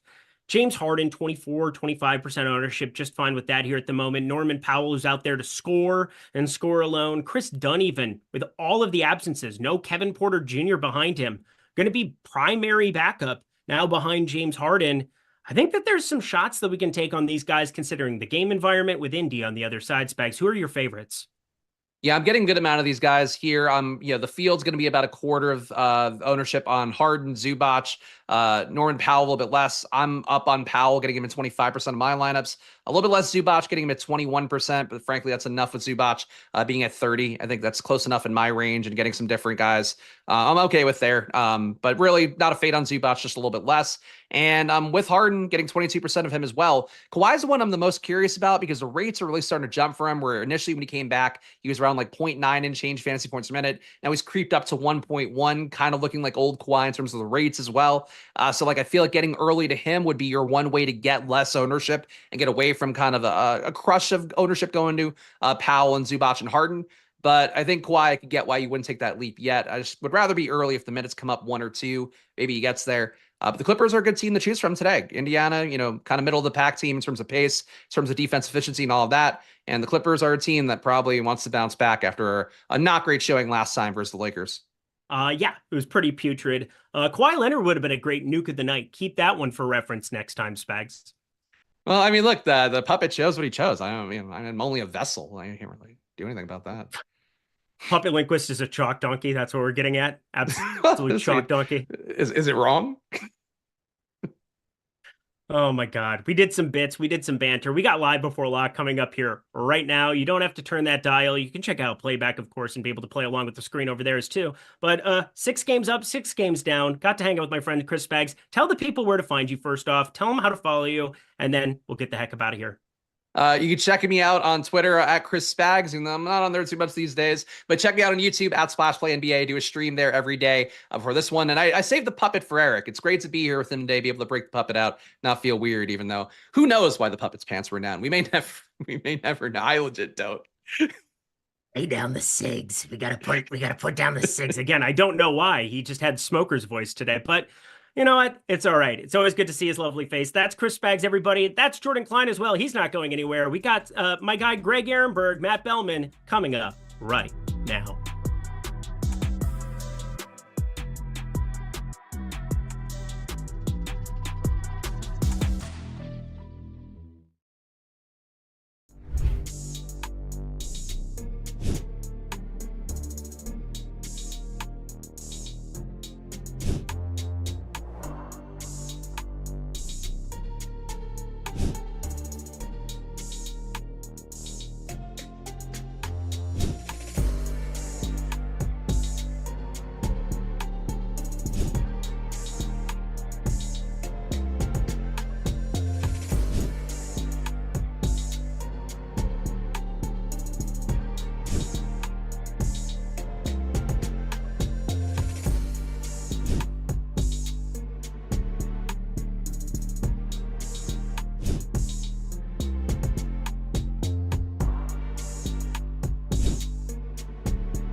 What is happening, everybody? We are back. I know I was gone for a couple of days, but back in the mix here. We're back. I've got well, we don't know totally clean bill of health yet, but I no longer have cameras shoved up all of my holes, so that's a good thing. Get to come back here, talk some NBA DFS. We got some interesting injury reports to go over here. So do us a favor, guys. Like the video, subscribe to the YouTube channel. Joined here by Matt Belman. We got Josh out on Thursday night. He's doing some puppy training. So that's why Eric was doing the deep dive, and I'm here on Live Before Lock with you. And no place I'd rather be after a couple of days off. So, Matt, how are you doing? I'm good, man. Happy to be on a show with you. I feel like it's been a minute. So excited to talk out this slate with you. Unfortunately, a lot of the important news I'm not sure we're going to get, but either way, we can talk it out because it's a small slate. So I'm good, man. Sounds like you're doing at least better, if nothing else. Yeah, and we do have some interesting stuff on the injury report that I think we might have to consider before we get into lock here. Aaron Gordon, he's officially listed as questionable. Jamal Murray is questionable. Then as you go down the injury report, you've got other guys. KCP, he's questionable. Gui Santos is questionable. Moses Moody is questionable. And some of those Warriors guys, like, we wouldn't normally give a shit that Gui Santos is questionable or Moses Moody is questionable. But when you consider that today was the trade deadline and that you just had the Warriors make a move for Jimmy Butler, and now you got a situation where the Golden State Warriors, they only have a handful of guys active.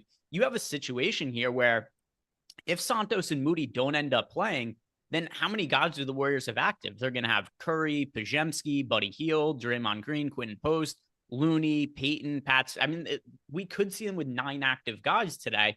And then you get a really condensed rotation where some of those players who are questionable do really end up mattering for the Golden State Warriors. And then, of course, like we said, the Aaron Gordon and Jamal Murray situation for the Denver Nuggets. So what is it that you are keeping your eye on the most for NBA injury reports? I think it's got to be the Jamal Murray and Aaron Gordon. I kind of expect Aaron Gordon not to play on the back-to-back. Jamal Murray for me is the biggest one because if he's out, I think the ripple down effect is real, even in a not great spot against Orlando. Obviously, he eats up so much usage, and the Denver guys that would be playing in his heat are cheap. So I think, like you said, the Gui Santoses of the world, like, they're important on this slate because they just solidify minutes for other guys we already like. But I don't really know if I want to play the Gui Santoses themselves. So that's why I think the Murray news is the most important of them all. Do you have a strong lean there on whether he's going to be in or out tonight? I hope he's out because I'm on the Magic plus 7.5. Okay.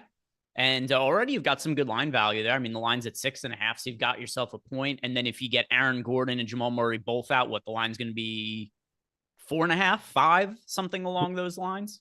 I was thinking 5 to 5.5, but hopefully you're right and it's 4.5. So it'll make me feel better if nothing else. My best guess is that Jamal Murray and Aaron Gordon both sit. Just a guess. I feel better about Gordon sitting than I do about Jamal Murray sitting. Yeah, same.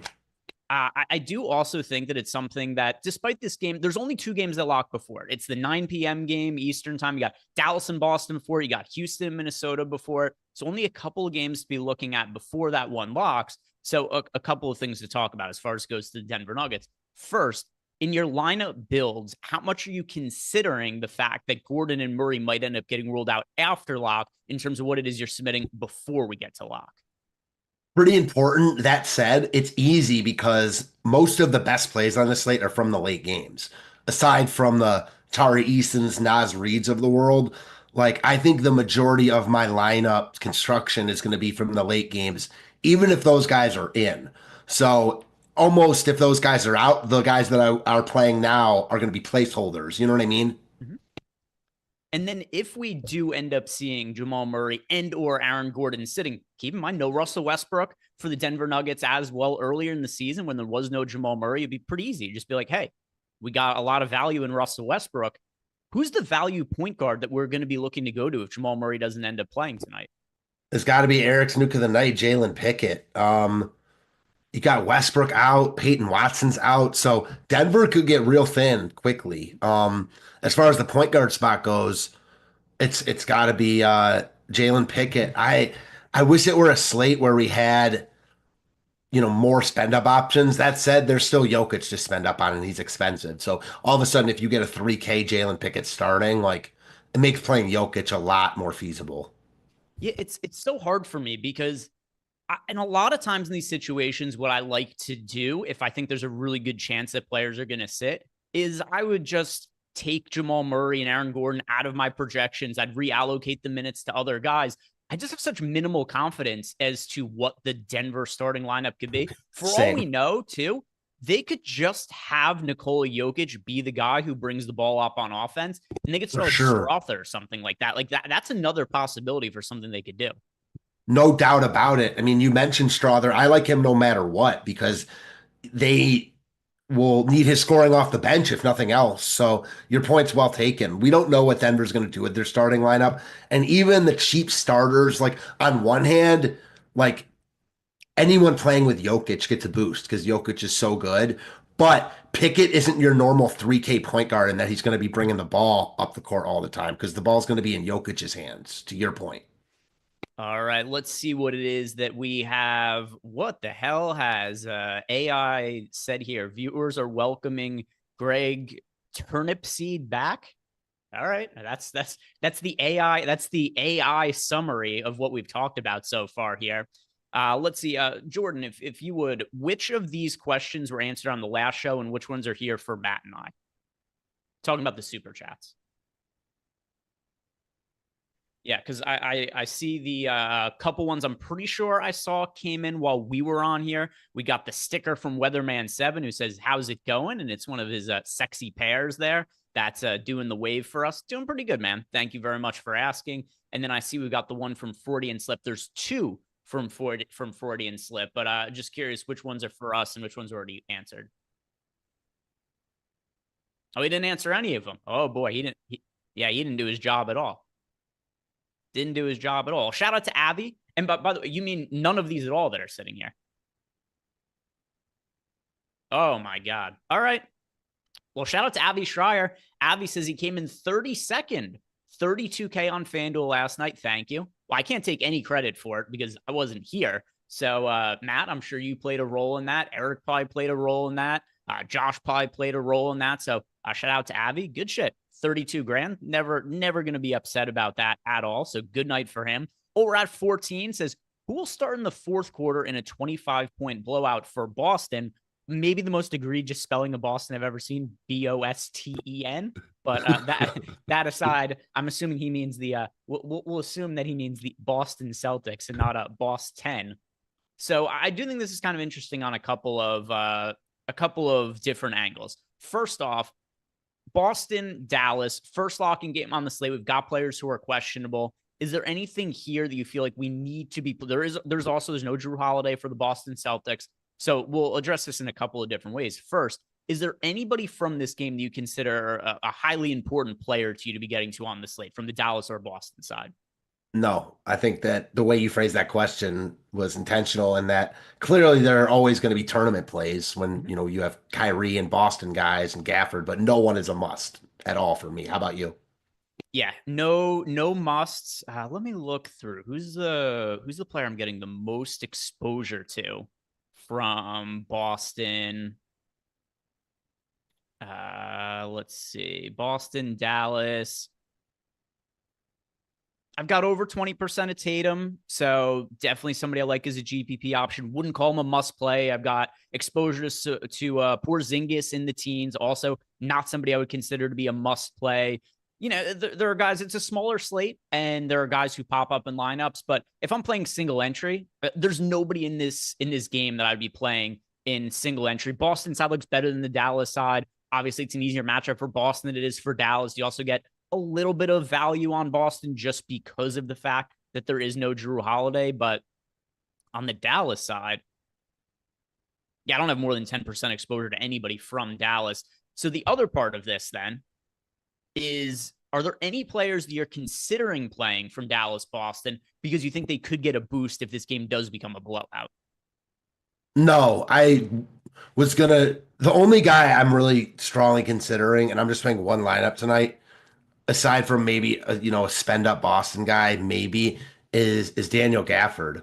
But I don't think I'll get there because we don't know what we don't know yet on the slate, and I don't know if I want to allocate the funds for him. As far as the blowout thing goes, Peyton Pritchard is already popping a little bit. They dealt Jaden Springer. Obviously, Drew Holiday's out. I could see him staying on the court and just racking up points like we know he can do. So I guess like he would be the one guy that I'm not playing him because of that, but I could see playing in that role. How about you?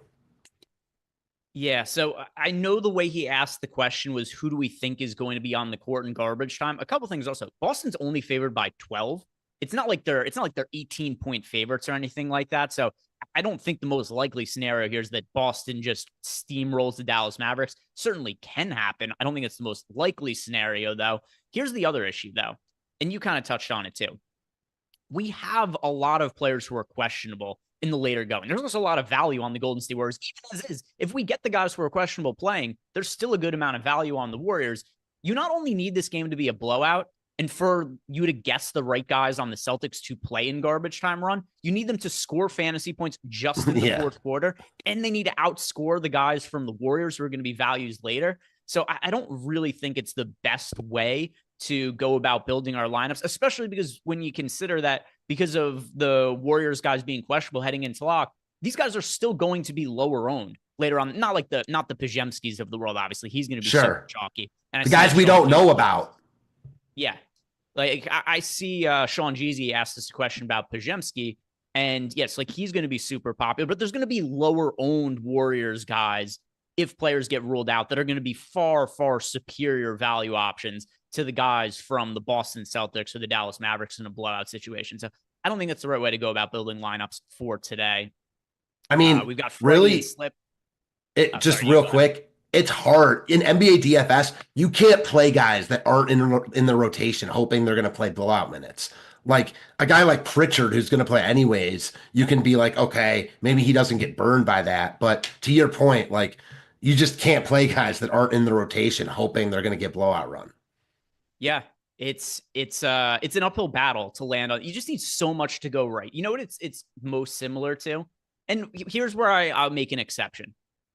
A one-game showdown slate, a two-game slate. Sure. That's where it's different. But I know where you're going with. I know where you're going with your example, but go ahead. Yeah, backup quarterbacks in NFL DFS, or particularly for showdowns there. It's like you see it work out every once in a while, but still, it's an uphill battle. You need a lot of things to go right for you to end up hitting on that. So not the way that I want to be playing this particular slate, especially because it's trade deadline day and there's already a good amount of value. Freudian Slip says, Timu, Sesame Street. What is this? Jordan Klein. What could this be in reference to? That was to the puppet. Good old Puppet Lindquist. Good old Puppet Lindquist. We also got another question from Freudian Slip where he says, this wouldn't be the show I know and love without the exotic play of the day. Also, I never meant to make Spags sad, just a joke. Well, I don't know what the joke was, unless this is also referring to the Sesame Street one that Eric did not read. Didn't read the question, didn't do his job. So if anything, that's made me sad that he didn't read your super chat. So I don't know what you said to make Spags sad, but I'm sure he's not holding on to it. But Jordan, play the animation for the exotic play of the day. Matt and I got to do some digging here.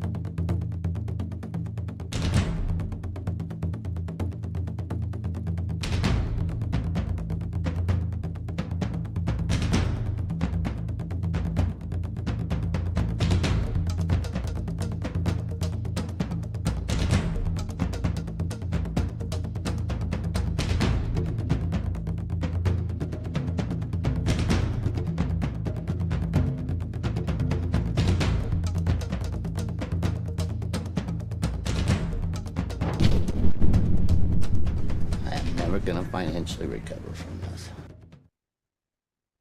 Well, I'll tell you what, Matt, I don't know how familiar you are with the exotic play of the night gimmick here, but you can really go wherever it is that you want with this particular question. And this is a pretty good night for you. Like here's prime time for the exotics. End of the season when it's all backups coming in, trade deadline day where there's also an influx of backups that are playing. Any way it is that you want to go with this, Matt, who do you consider the exotic play of the night today? Last night I got scolding for choosing a non-white guy, and the exotic guy smashed. So I'm going to go right back there. Christian Brown. I mean, I already like him, and he can only get better if we get news that guys are out. It's not a great spot for Denver, So I like the cheaper guys more than the expensiver guys outside of Jokic. But man, like we're seeing the minutes and production that Porter Jr. and Brown are putting up right now. Give me Brown as my exotic play of the night. Who you got? Well, listen, that's a good exotic for multiple reasons. First off, his last name is Brown. He spells it incorrectly. Good. And yes, you're right. There's a lot of hats on hats for that particular one. Boy, there's a lot of directions to go to today. I'm looking at my exposures, and I mean, we've got Pajemski's a chalk play on the slate, who's also a redhead. I mean, we've got a daywalker out there. So there's all kinds of different directions that we could be going with this. Boy. All right. Here's a contrarian pay up that I'm liking for today, Matt. Domantas Sabonis, only projected for around 10% ownership. We have a lot of value on the slate. As far as spend ups go, we've got guys that are pulling ownership, nothing like crazy in terms of chalk pay up options. But Sabonis, there's a couple of things going for him. First, there's clear triple-double upside in Domantas Sabonis. You've also got him in a later locking time spot, which I really like. This game is the second highest total on the entire slate between the Kings and the Portland Trailblazers. And if we do end up getting more guys rolled out for the Warriors later on in the night, I kind of like my lineups being a little bit more backloaded for this slate, so I have a little bit more lineup flexibility. Same if guys are ruled out for the Denver Nuggets. So Domantas Sabonis is just around 10% ownership. And I know that we do have, I don't like the fit of the Kings' new pieces. Like we've seen Levine and DeRozan not work in the past. I don't think it's going to work for them this year either. But here's the one thing I like. We're going to get big minutes out of these Kings guys. They are desperate to make the playoffs this season. I know that Valanciunas is going to be active as well, but I don't know. That's not really going to move the needle in any kind of significant way. Like he's just going to play backup center minutes for them. Sabonis is playing really big minutes in some of these competitive games. That's the same thing we're going to see from Monk, from Levine, from DeRozan going forward. I mean, Sabonis played 32 minutes last game, although did get into some early foul trouble. But the game before that, he played 37 and a half against the Timberwolves. We saw him play north of 40 minutes in a couple of games last week. I think Sabonis has a lot of upside for what his ownership is. I agree. I mean, I think that the Valanciunas concern that some have is valid because they now have an actual backup center that is going to play some. Like they didn't trade for him to not play him, but again, maybe they want him to play 7 minutes a game. I'm with you. It could easily not be a needle mover, and he's like not that expensive, not getting much ownership. I like the call a lot. It's not like they invested a ton in what was the Valanciunas trade? They gave like a second round pick or something like that. Yeah, I didn't mean that to say they gave up a ton, so they're definitely going to give him run. I just don't know why you would bring him in if you're not going to at least play him a couple minutes a game, if nothing else. Like I don't expect him to be DMP CDs, but to your point, like we don't know how much they're expecting to play him. They didn't give up that much for him. I know him and Sabonis are like really close, so maybe that's why they did it. Who knows? Yeah, and I think he'll just be, backup playing like 12 minutes, something like that. And then you get the rest of the minutes going to Sabonis. And then also, Valanciunas sucks sometimes. He gets played off the court. That's also a lot of times viable possibility here. Let's see what else we've got for questions. The next one here is from Sean Jeezy, who, by the way, if you guys haven't checked out Sean's Tails package, you guys should go check that out. He's on our Tails platform. He's been crushing it playing DFS. Sean won, I think $30,000 on FanDuel just last night. I saw the tweet that he tagged me on there. So guys, go check out Sean Jeezy's Tails package, especially if you guys are using our Sims. You want to get some of his insights on some of the adjustments that he's making and some of the advice he has on a day-to-day basis. But he wants to know from us, if Pajemski fails and it's not Golden State Warriors systemic failure, which could always end up being the case, right? Steve Kerr runs his weird rotations more often than not. He says, who's the ultimate leverage play? Kerr decides Pajemski is tired and needs to play 25 minutes. Who takes the minutes? All right. So in a lineup where you are not playing Brandon Pajemski and you're looking for a leverage play from the Golden State Warriors who benefits in that scenario, which direction would you go, Matt? Who's the guy that is benefiting the most if Pajemski is limited in his playing time? It's got to be Pat Spencer, I guess, but I don't see it. Like with Butler coming in, they're not going to need Pajemski to play as much as he's playing now. And this is like his last game to shine, I guess is one way to put it. So I don't think they're going to be cautious with his minutes. I don't really think there is a pivot to look at. I think if you're banking on that, then I think you're just thinking that all these guys Spencer plays enough to get, Pajemski, he eats into him enough, but I still don't know if he's viable. I don't really see a pivot that I like. Do you?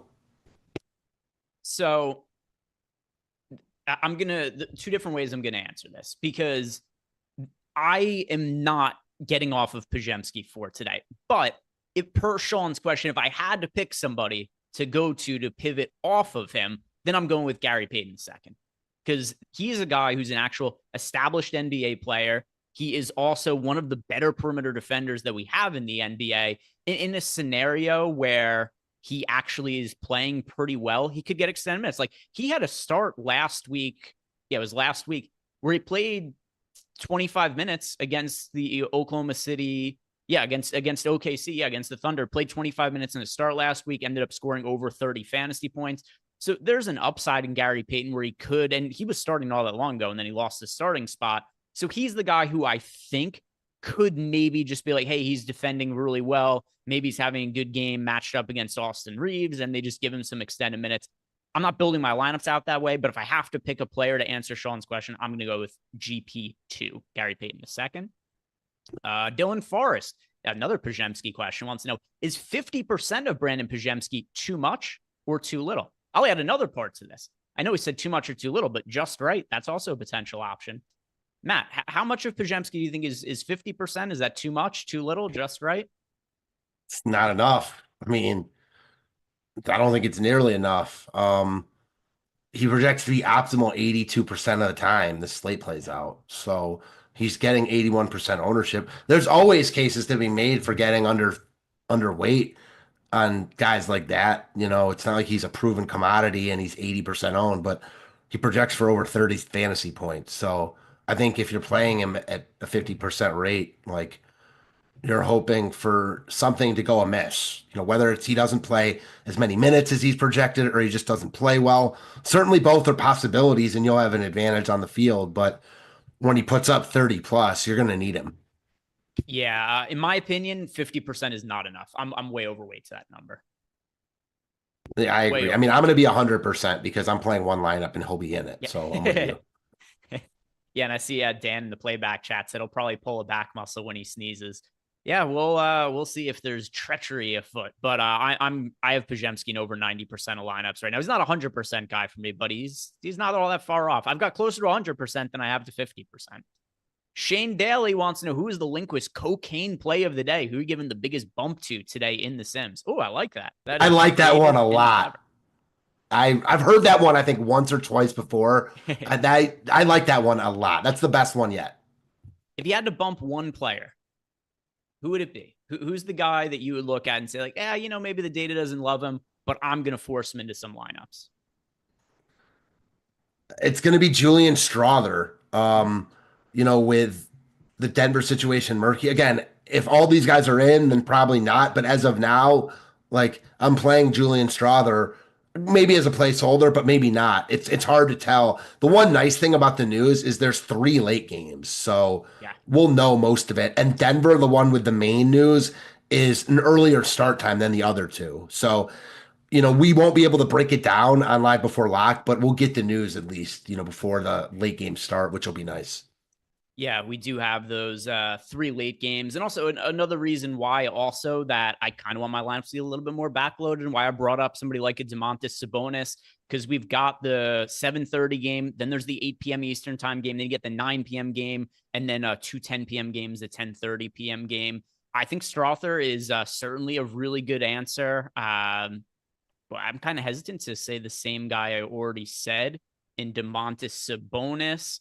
So instead, I'll go with Quentin Post, who I know already shows up in some lineups.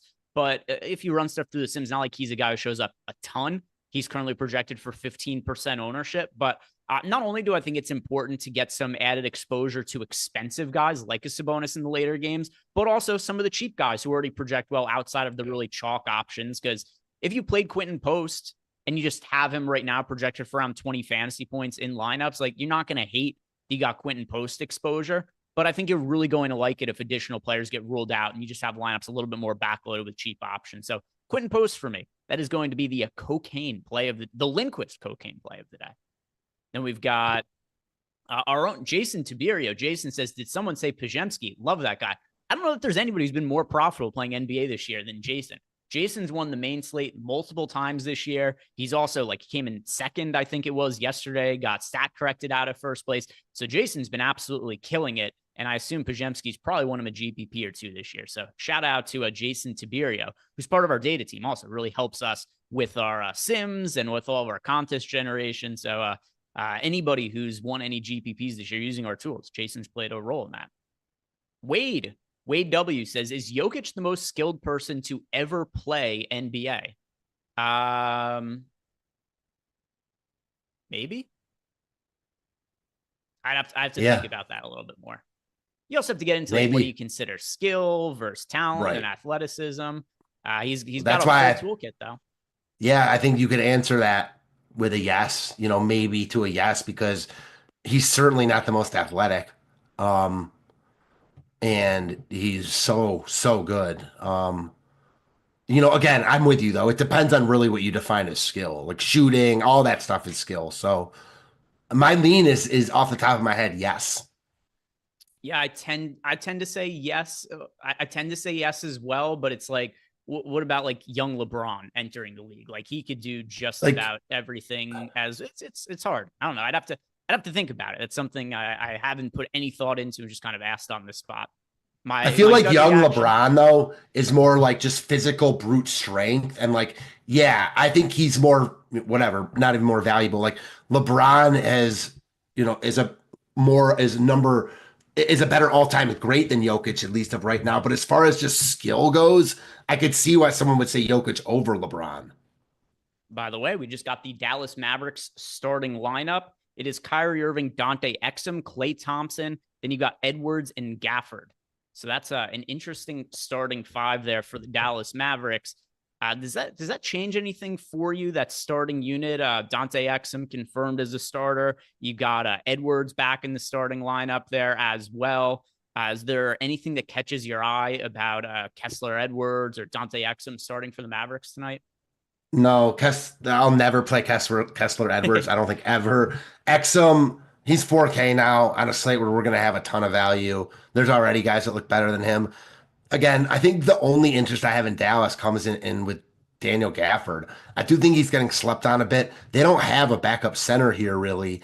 If this game stays competitive, he could play a ton in this spot. So I don't think I'm going to get to him, but he's coming in really low out, and he has massive upside. We've seen it a bunch this season already. Yeah. So for me from Dallas, I mean, we were going over our exposures before from the first game on the slate. I don't have more than 10% exposure to any player from the Dallas Mavericks. I have the most of his Gafford, but once again, less than 10%. So nothing really of interest for me there. Note for Jason wants to know, who are the highest owned guys who lock in the first game? Jordan, would you mind pulling up the ownership, and we'll show people the ownership projections for both DraftKings and FanDuel? And let's see, there's probably going to be an update coming shortly as well, leading into lock, but nothing I think is going to change too significant, at least as far as chalk is concerned, from the first game on the slate. I'm pretty sure that just considering the amount of value that we have, that Jason Tatum's going to be the most popular player in the first game. Yeah, probably. So let's see. He's coming in massively under-owned, too. We got Tatum at 21% ownership, Peyton Pritchard at 20% ownership. Scroll down a little bit more, Jordan. Yeah, and then you got Horford there, 19% owned. We got Jaylen Brown, 18% owned. Yeah, the core guys for the Celtics kind of around the 20% mark. Nobody popular for Dallas in a significant way. Now go over to FanDuel.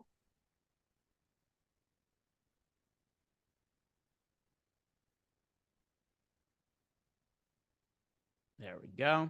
All right. So over on FanDuel, we have, nobody there is from Boston or from Dallas. So keep scrolling down. There we got Peyton Pritchard, 18% owned. We've got Jaylen Brown, 18% owned. And that's what we got. More or less kind of similar sorts of stories on FanDuel as compared to DraftKings, but those are your most popular players from the early going there. Steve McGee wants to know, why is Zubats popping so much in the boom bust right now? Matt, what do you make of Ivica Zubats as an option for today? I'm a Zubac fan in general. I've played him a bunch this year and he's been really good. I think he's getting a boost because two reasons. It's a nice pace up spot for the Clippers against Indiana. And then two, with the Clippers making a couple minor moves today, dealing Terrence Mann, Bones Highland, who wasn't in the rotation, and then dealing KPJ, I think we're just boosting the minutes to the starters a little bit. And Zubac is the one that stands out at a now decreasing $7,200 price tag. So I think it's just a byproduct of those two things. And he looks really good at a cheap 7,200 tag for him. He's been really good in competitive games this season. Yeah. Spread for that game is only 5 points. The total's pretty high. And then if you look at Zubac's playing time as is, like he's already a guy who's been playing a ton, and now they're shorthanded, like you referenced. So Zubac's last game was a blowout. It was 122-97. So let's throw that game in the trash. He didn't have to play in the fourth quarter.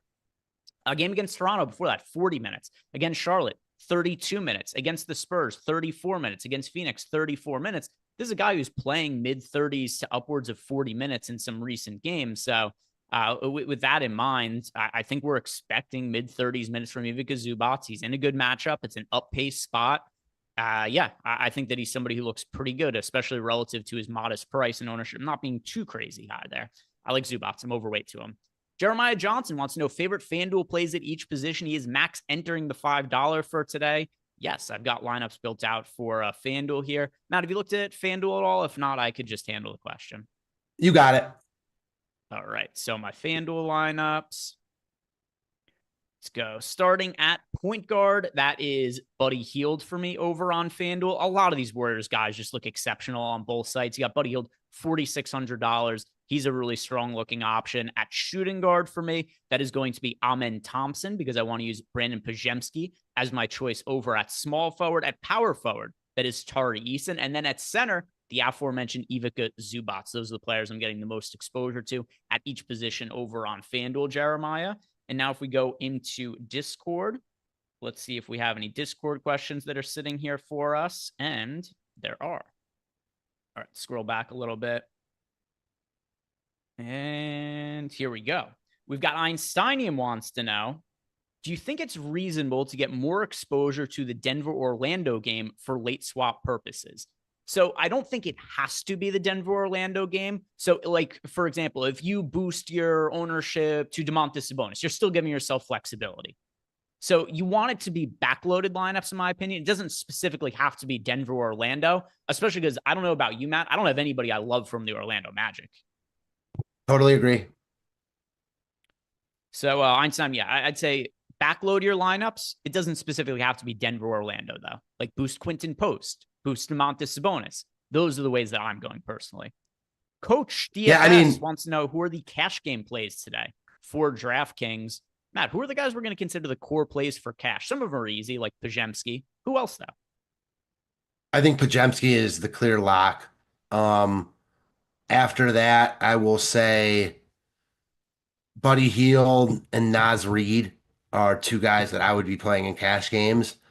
And then because of those guys' price tags, you're going to have money to spend up on, and LeBron is going to be the highest owned stud. So give me LeBron in that scenario.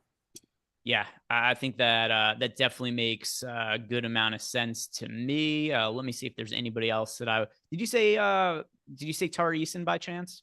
I did not, but he's right on the cusp there too. Okay. Yeah, I take Tari Eason, really strong cash game option. Steph Curry is somebody else I'd want to be playing in a cash game for a couple of reasons. Number one, just if more guys get rolled out for Golden State, he would look better. And then in addition to that as well, just the start time being a little bit later, you're giving yourself more flexibility. So it's not necessarily that he has to be in your final lineup, but I want him in the lineup heading into lock. So those are the players that I think that we would consider cash game must sort of plays for today. Steph Curry more so for the lineup flexibility, though. Also, I'd be remiss if I did not bring up that we've got our portfolio EV sale going on right now, Matt. You guys see the banner on the screen right now. If you guys sign up for portfolio EV, 75% off Super Bowl week. We're doing a discount here. Promo code SB75. And I've been getting so many testimonials from subs on Twitter as of late, where people tag me, I made this amount of money yesterday. I made this amount. Look at my January. Look at what I've done so far the first week of February. And Jordan showing some of the successes on screen from the people who have messaged us over the last few days here.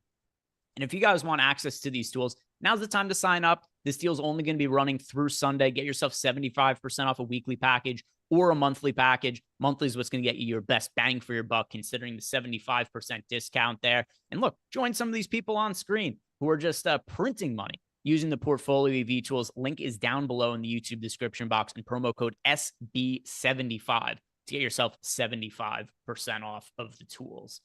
Let's see what else we have coming in here for questions. I see we got a couple of super chats. And also I want to look at the Dallas Mavericks. We got a projection ownership update for a player projection update for them. So let's answer a couple of these questions and we'll look at the Dallas projection updates. First, Josh Chapman. He's asking us Mike Conley, Dante Exum, Cole Anthony, or Scoot Henderson. Do you have a preference of those 4 players? I heard Conley and Scoot. Who are the other 2? Conley, Exum, Cole Anthony, and Scoot Henderson. Man, probably Scoot for the upside, but I'm not looking at really any of those guys on this slate. How about you? If I have to pick one, it's going to be Exum, but at the same time, too, same as you, I'm not thrilled about rostering any of those guys for today, just considering the amount of value we have on the site. But Exum, if I have to choose one. And then we've got Shane Daly wants to know who are most owned players at each position on DraftKings. Yeah, let's go back and forth with this, Matt. Starting at point guard, who's your overall favorite point guard on the slate? It's pretty hard to not answer Przemski here.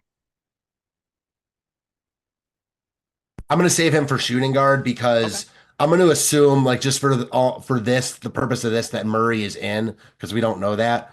So I'm going to say Steph Curry at point guard at a falling price tag. Got hot in the second half. He's my favorite point guard. Okay. I don't have any issue with that whatsoever. At shooting guard, I'll go with Buddy Hield. So I'll go Przemski there. Okay.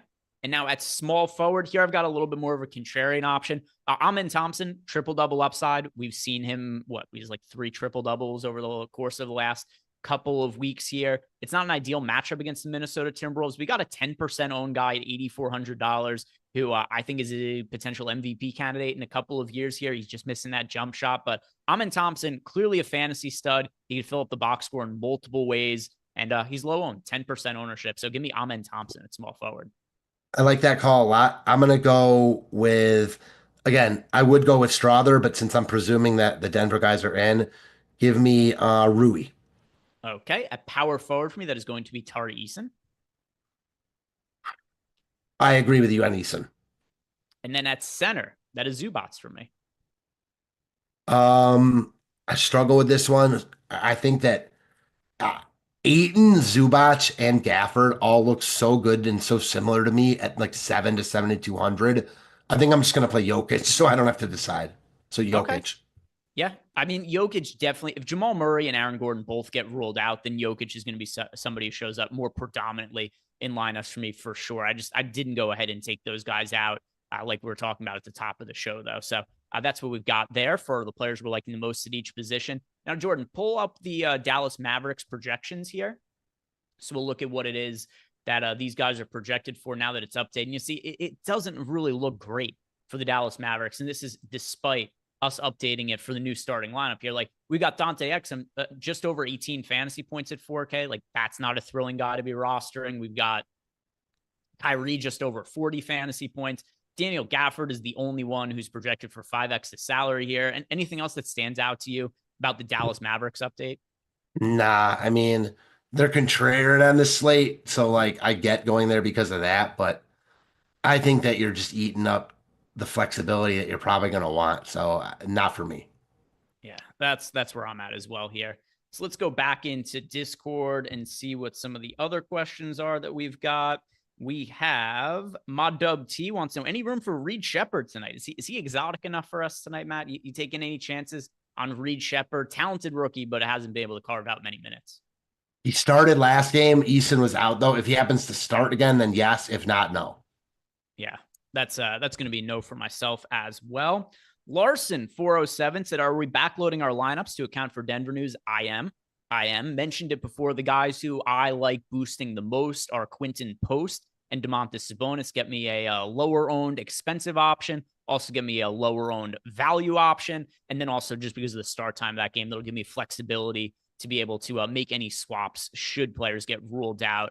Because we've got the Kings game that locks at 10 p.m. Eastern time. The Warriors game locks at 10 p.m. Eastern time. So that's the way I think you should do it. Find an expensive guy and a lower cost guy that you're liking from the later games. Boost them. That'll help you with some flexibility. M. Grizzly wants to know, are we down boosting anybody from the early game? So the inverse question, in the way that we're talking about trying to get more of players from the later games, is there anybody who might show up in lineups for you, Matt, that you don't want from the early locking game to make sure that you're not having lineup spots taken up by players who might not look as good later on in the day? I would be if I were playing 150. I'm not, so I don't have to worry about that. I'm just not playing anyone early. But if I were playing 150, yeah, if guys were showing up, I wouldn't mess with it too much. But I do think there is a reason to mess with it a little tonight because of late news, and just we don't know what we don't know yet. So it's hard to contextualize that. But yeah, I think this would be a slate to negatively, to project some guys less than they are right now. I think that makes sense. I just don't have enough exposure to the first game where it's an issue for me. That's fair. That's fair. It would be, if I was getting to 50% of like Al Horford or something like that, then I'd be like, there's going to be better value options. But if I'm running another update right now for the most recent ownership projections and all that, and I'm just not going to look at having 18% of an Al Horford and say like, oh, that's going to ruin the night for me. There are still some guys who look decent from the Boston side when you consider that there's going to be no Drew Holiday today. So I'm not down boosting anybody. I think just doing the up boost to some of the later locking players, that'll get the job done. I don't think I need to double account for it by downgrading the early guys. Not a bad question, though. Makes sense. Einsteinium wants to know Shake Milton or Chris Dunn. Do we have any interest in either of these guys, Matt? Shake Milton or Chris Dunn? Yeah, I actually have interest in both. If I were multi-entering, I'd be over the field on both. Milton is a guy that can create, and we've seen him put up good fantasy scores when he gets minutes, and he's dirt cheap. So all of a sudden, if you get Murray in and you're playing a Jalen Pickett, he's a nice pivot. And then Chris Dunn is also interesting to me because he's 3,300 and no KPJ, no Terrence Mann. So he was already in the rotation. Like, he could certainly see more minutes than we're used to him playing tonight. And he's 3,300. So I think both guys have a role on this slate. Chris Dunn a little bit more so for me when you just consider that the Clippers are going to be shorthanded. There's no more Kevin Porter Jr. there. We brought that up a couple of times. It's also been related to the Clippers being shorthanded, why we like Zubats a little bit for today. So not anybody who's like a priority for me on this slate, but yeah, you could see a way that Chris Dunn plays a few more minutes than he normally does, and he's also very cheap. So I think he's a viable contrarian option for the slate. Hey, I'm Drew wants to know cash game plays. Oh boy, Coach DFS all said cash game plays. Didn't Coach ask us that? Yeah. Okay, we went over that one. COVID Bryant II wants to know, do we prefer Kevon Looney or Quinton Post? I like Post more. How about yourself, Matt? I'm not sure. I think I like Looney more, but I want to see the starting lineup. I think I'll just like the starter more, whoever it is. But if it's Looney starting and Post off the bench, I won't like Post as much as I would Looney if Post starts and Looney's off the bench. Yeah, so for me, I prefer Post a little bit more. Part of that's because I think he's going to start. But to Matt's point, yeah, if that's not the starting lineup as I'm anticipating it to be, then it would be Looney for me. But I think Post starts, therefore I prefer him. Kevin Cash App wants to know, is not playing somebody from Minnesota in single entry a mistake? No. Well, what about Nas Reid? It's also a low total game, 214.5. Like there's contrarian pieces I like from Houston, Minnesota. There's nobody I look at in games like, oh my God, you're missing out if you don't play this guy. There's nothing like that. What about Nas Reid? He's a good option. He's not somebody who I'm like, oh, you have to play him in single entry though. I agree. Same with Tari Eason. Like the most from that game? No, well, from the Minnesota side, yes, but him and Tari Eason, I think, are the two guys that, if you're playing guys from that game, you're probably getting to one of those guys. There's also nothing wrong with, you could build lineups where you don't have, especially for single entry, I think it's reasonable to build lineups that have nobody from the first 2 games on the slate. You don't have to, but I think it's very reasonable. You're not making a mistake if you exclude Dallas, Boston, and Houston, Minnesota from a single entry lineup and just say, I'm going to play this as a 4-game slate and then rerun lineups and just try to hit on, for especially like, once again, it's a single entry question. Then just say like, hey, I want to be able to get to maybe lower owned Warriors players that I might not have access to if I'm locking in players early. So yeah, you're not obligated to play anybody from Minnesota or Houston today. Totally agree. And as of right now, I'm not. Yeah. Don't have to. It's very rare also that there's a situation. If you're playing a bunch of lineups and you play 0 of Pajemski, I think you're making a mistake. But there aren't that many scenarios where you could go wrong by pivoting in a GPP or doing something different. I agree. And all right. We are all caught up on questions from Discord. If we go and look at the super chats, we've got a few more here that have come in. We've got our friend Tally from the South Park universe. He wants to know Nas Reid or Michael Porter Jr. for a last man in on FanDuel. Matt, do you prefer Michael Porter Jr. or Nas Reid? It's a good question. 2 guys that have been playing really well. Both are getting ownership. Give me Nas Reid. Looks better in the tools. Trust him more, weirdly enough. So give me Nas Reid, but good question. That's a tough one for me because it's if we're just playing it straight up heading into lock, the answer is Nas Reid. If Jamal Murray sits, then the answer is Michael Porter Jr. for me, though. Good call. Good call. Jalen Suggs officially ruled out. I'm gonna say Nas Reid for now. If we end up seeing and also KCP available to play. If you do see Jamal Murray get ruled out, then I say pivot to Michael Porter Jr. Very close, though. Very close. I think they're 2 good options for the slate. We have Josh Chapman wanting to know, what about Gogo, who is back starting? I'm assuming he means Batadze there. Batadze, anybody who you are gravitating towards for tonight? No, I just don't think the minutes are good enough yet. I mean, the price is fine, but I'm not going to be playing him personally, no. How about yourself? There's too many good center options for me to really be prioritizing him. If I'm going to spend up, I like Jokic, I like Sabonis. If I'm going to be paying down, I then like Zubats is, well, I know he's not necessarily a pay down, but just somebody in the mid range there who I think is less, he's cheaper than what he should be. So there are a lot of centers I like. I like Quentin Post for cheap, touched on him before. So as far as Batadze goes, it's just a no for me. Not because he's like terrible on a points per dollar basis or anything like that. It's just there's a lot of good centers on the slate that I like more than him. Speaking of centers, wanted to ask you about this guy who had been playing really well. Last game, he didn't play much in the second half. He had 4 fouls going into that second half and had played 40 minutes the night before. DeAndre Ayton seems to be falling through the cracks a little bit. Thoughts on him? He looks like a really good Zubac pivot. It's funny. We just got Abby Schreier just left us a super chat asking us. I don't know. Did you see this? Is that why you brought up? Or is this a coincidence? We just got a super chat. So the Abby Schreier asked us if Time Lord gets traded, is Ayton playable? The trade deadline's over and he's not being traded. So you don't have to worry about any trades happening. Trade deadline, you don't have to worry about anybody else getting moved the rest of the day. So if that's the angle, don't have to worry about it from that sense. As far as is Ayton playable today, Matt's just saying he kind of likes Ayton as a contrarian option right now. Let's see. What do I have? I've got 10% of Ayton. I prefer Zubats. I have a lot more exposure to Zubats than I have to Ayton. But what is it that you like about Ayton for tonight? So again, been playing big minutes, playing really good basketball as Portland is in general. Last game out was the second half of a back-to-back where they had played overtime the night before, and Ayton had 4 fouls in the first half of that game. So they didn't play him at the beginning of the second half. And he only played 10 minutes in that second half. But I think you can kind of just take that with a grain of salt and think that was an aberration considering how much and how well he's been playing recently outside of that game. And what should be a competitive game here. Like Portland's playing good basketball. They're favored in this spot, or they're like a 1-point dog. It's a pick'em game, basically. I don't love the matchup against Sabonis, and I guess I would love it against Valanciunas, but I mean, Ayton is just not getting any ownership, and he doesn't look that much different to me than Zubac, just to be perfectly honest. I'd say the biggest advantage of Ayton is just the time that he's playing. Although with that said, Zubac is also playing late.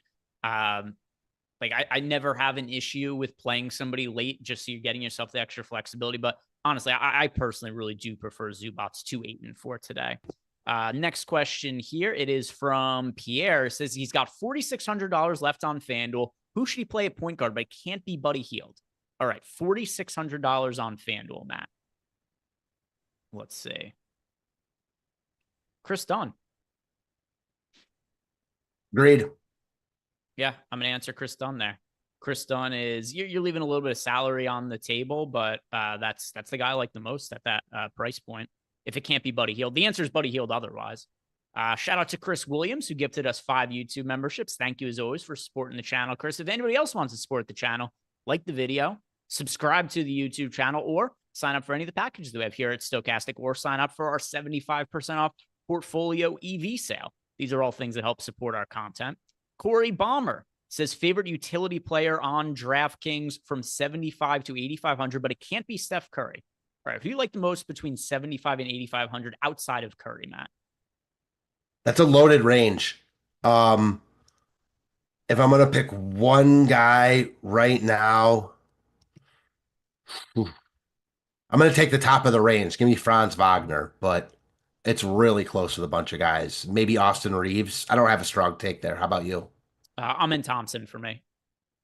I'll go. Yeah, you said him earlier. I get it. Weatherman7 says, by the way, I'm the one who messaged you on Twitter the other night about winning the 100K. Thanks again, boys. Oh, Weatherman, I didn't realize that was you. But shout out, yeah, Weatherman7 had the, what day was that? Like Tuesday or something like that. Maybe it was Monday. But yeah, big takedown for Weatherman7. Won the main slate on DraftKings. The whole 100K, shipped it. So congrats. Somebody who's been sending us super chats for a minute now. Big win. Love to see it. Love to see when you guys win and send us those screenshots.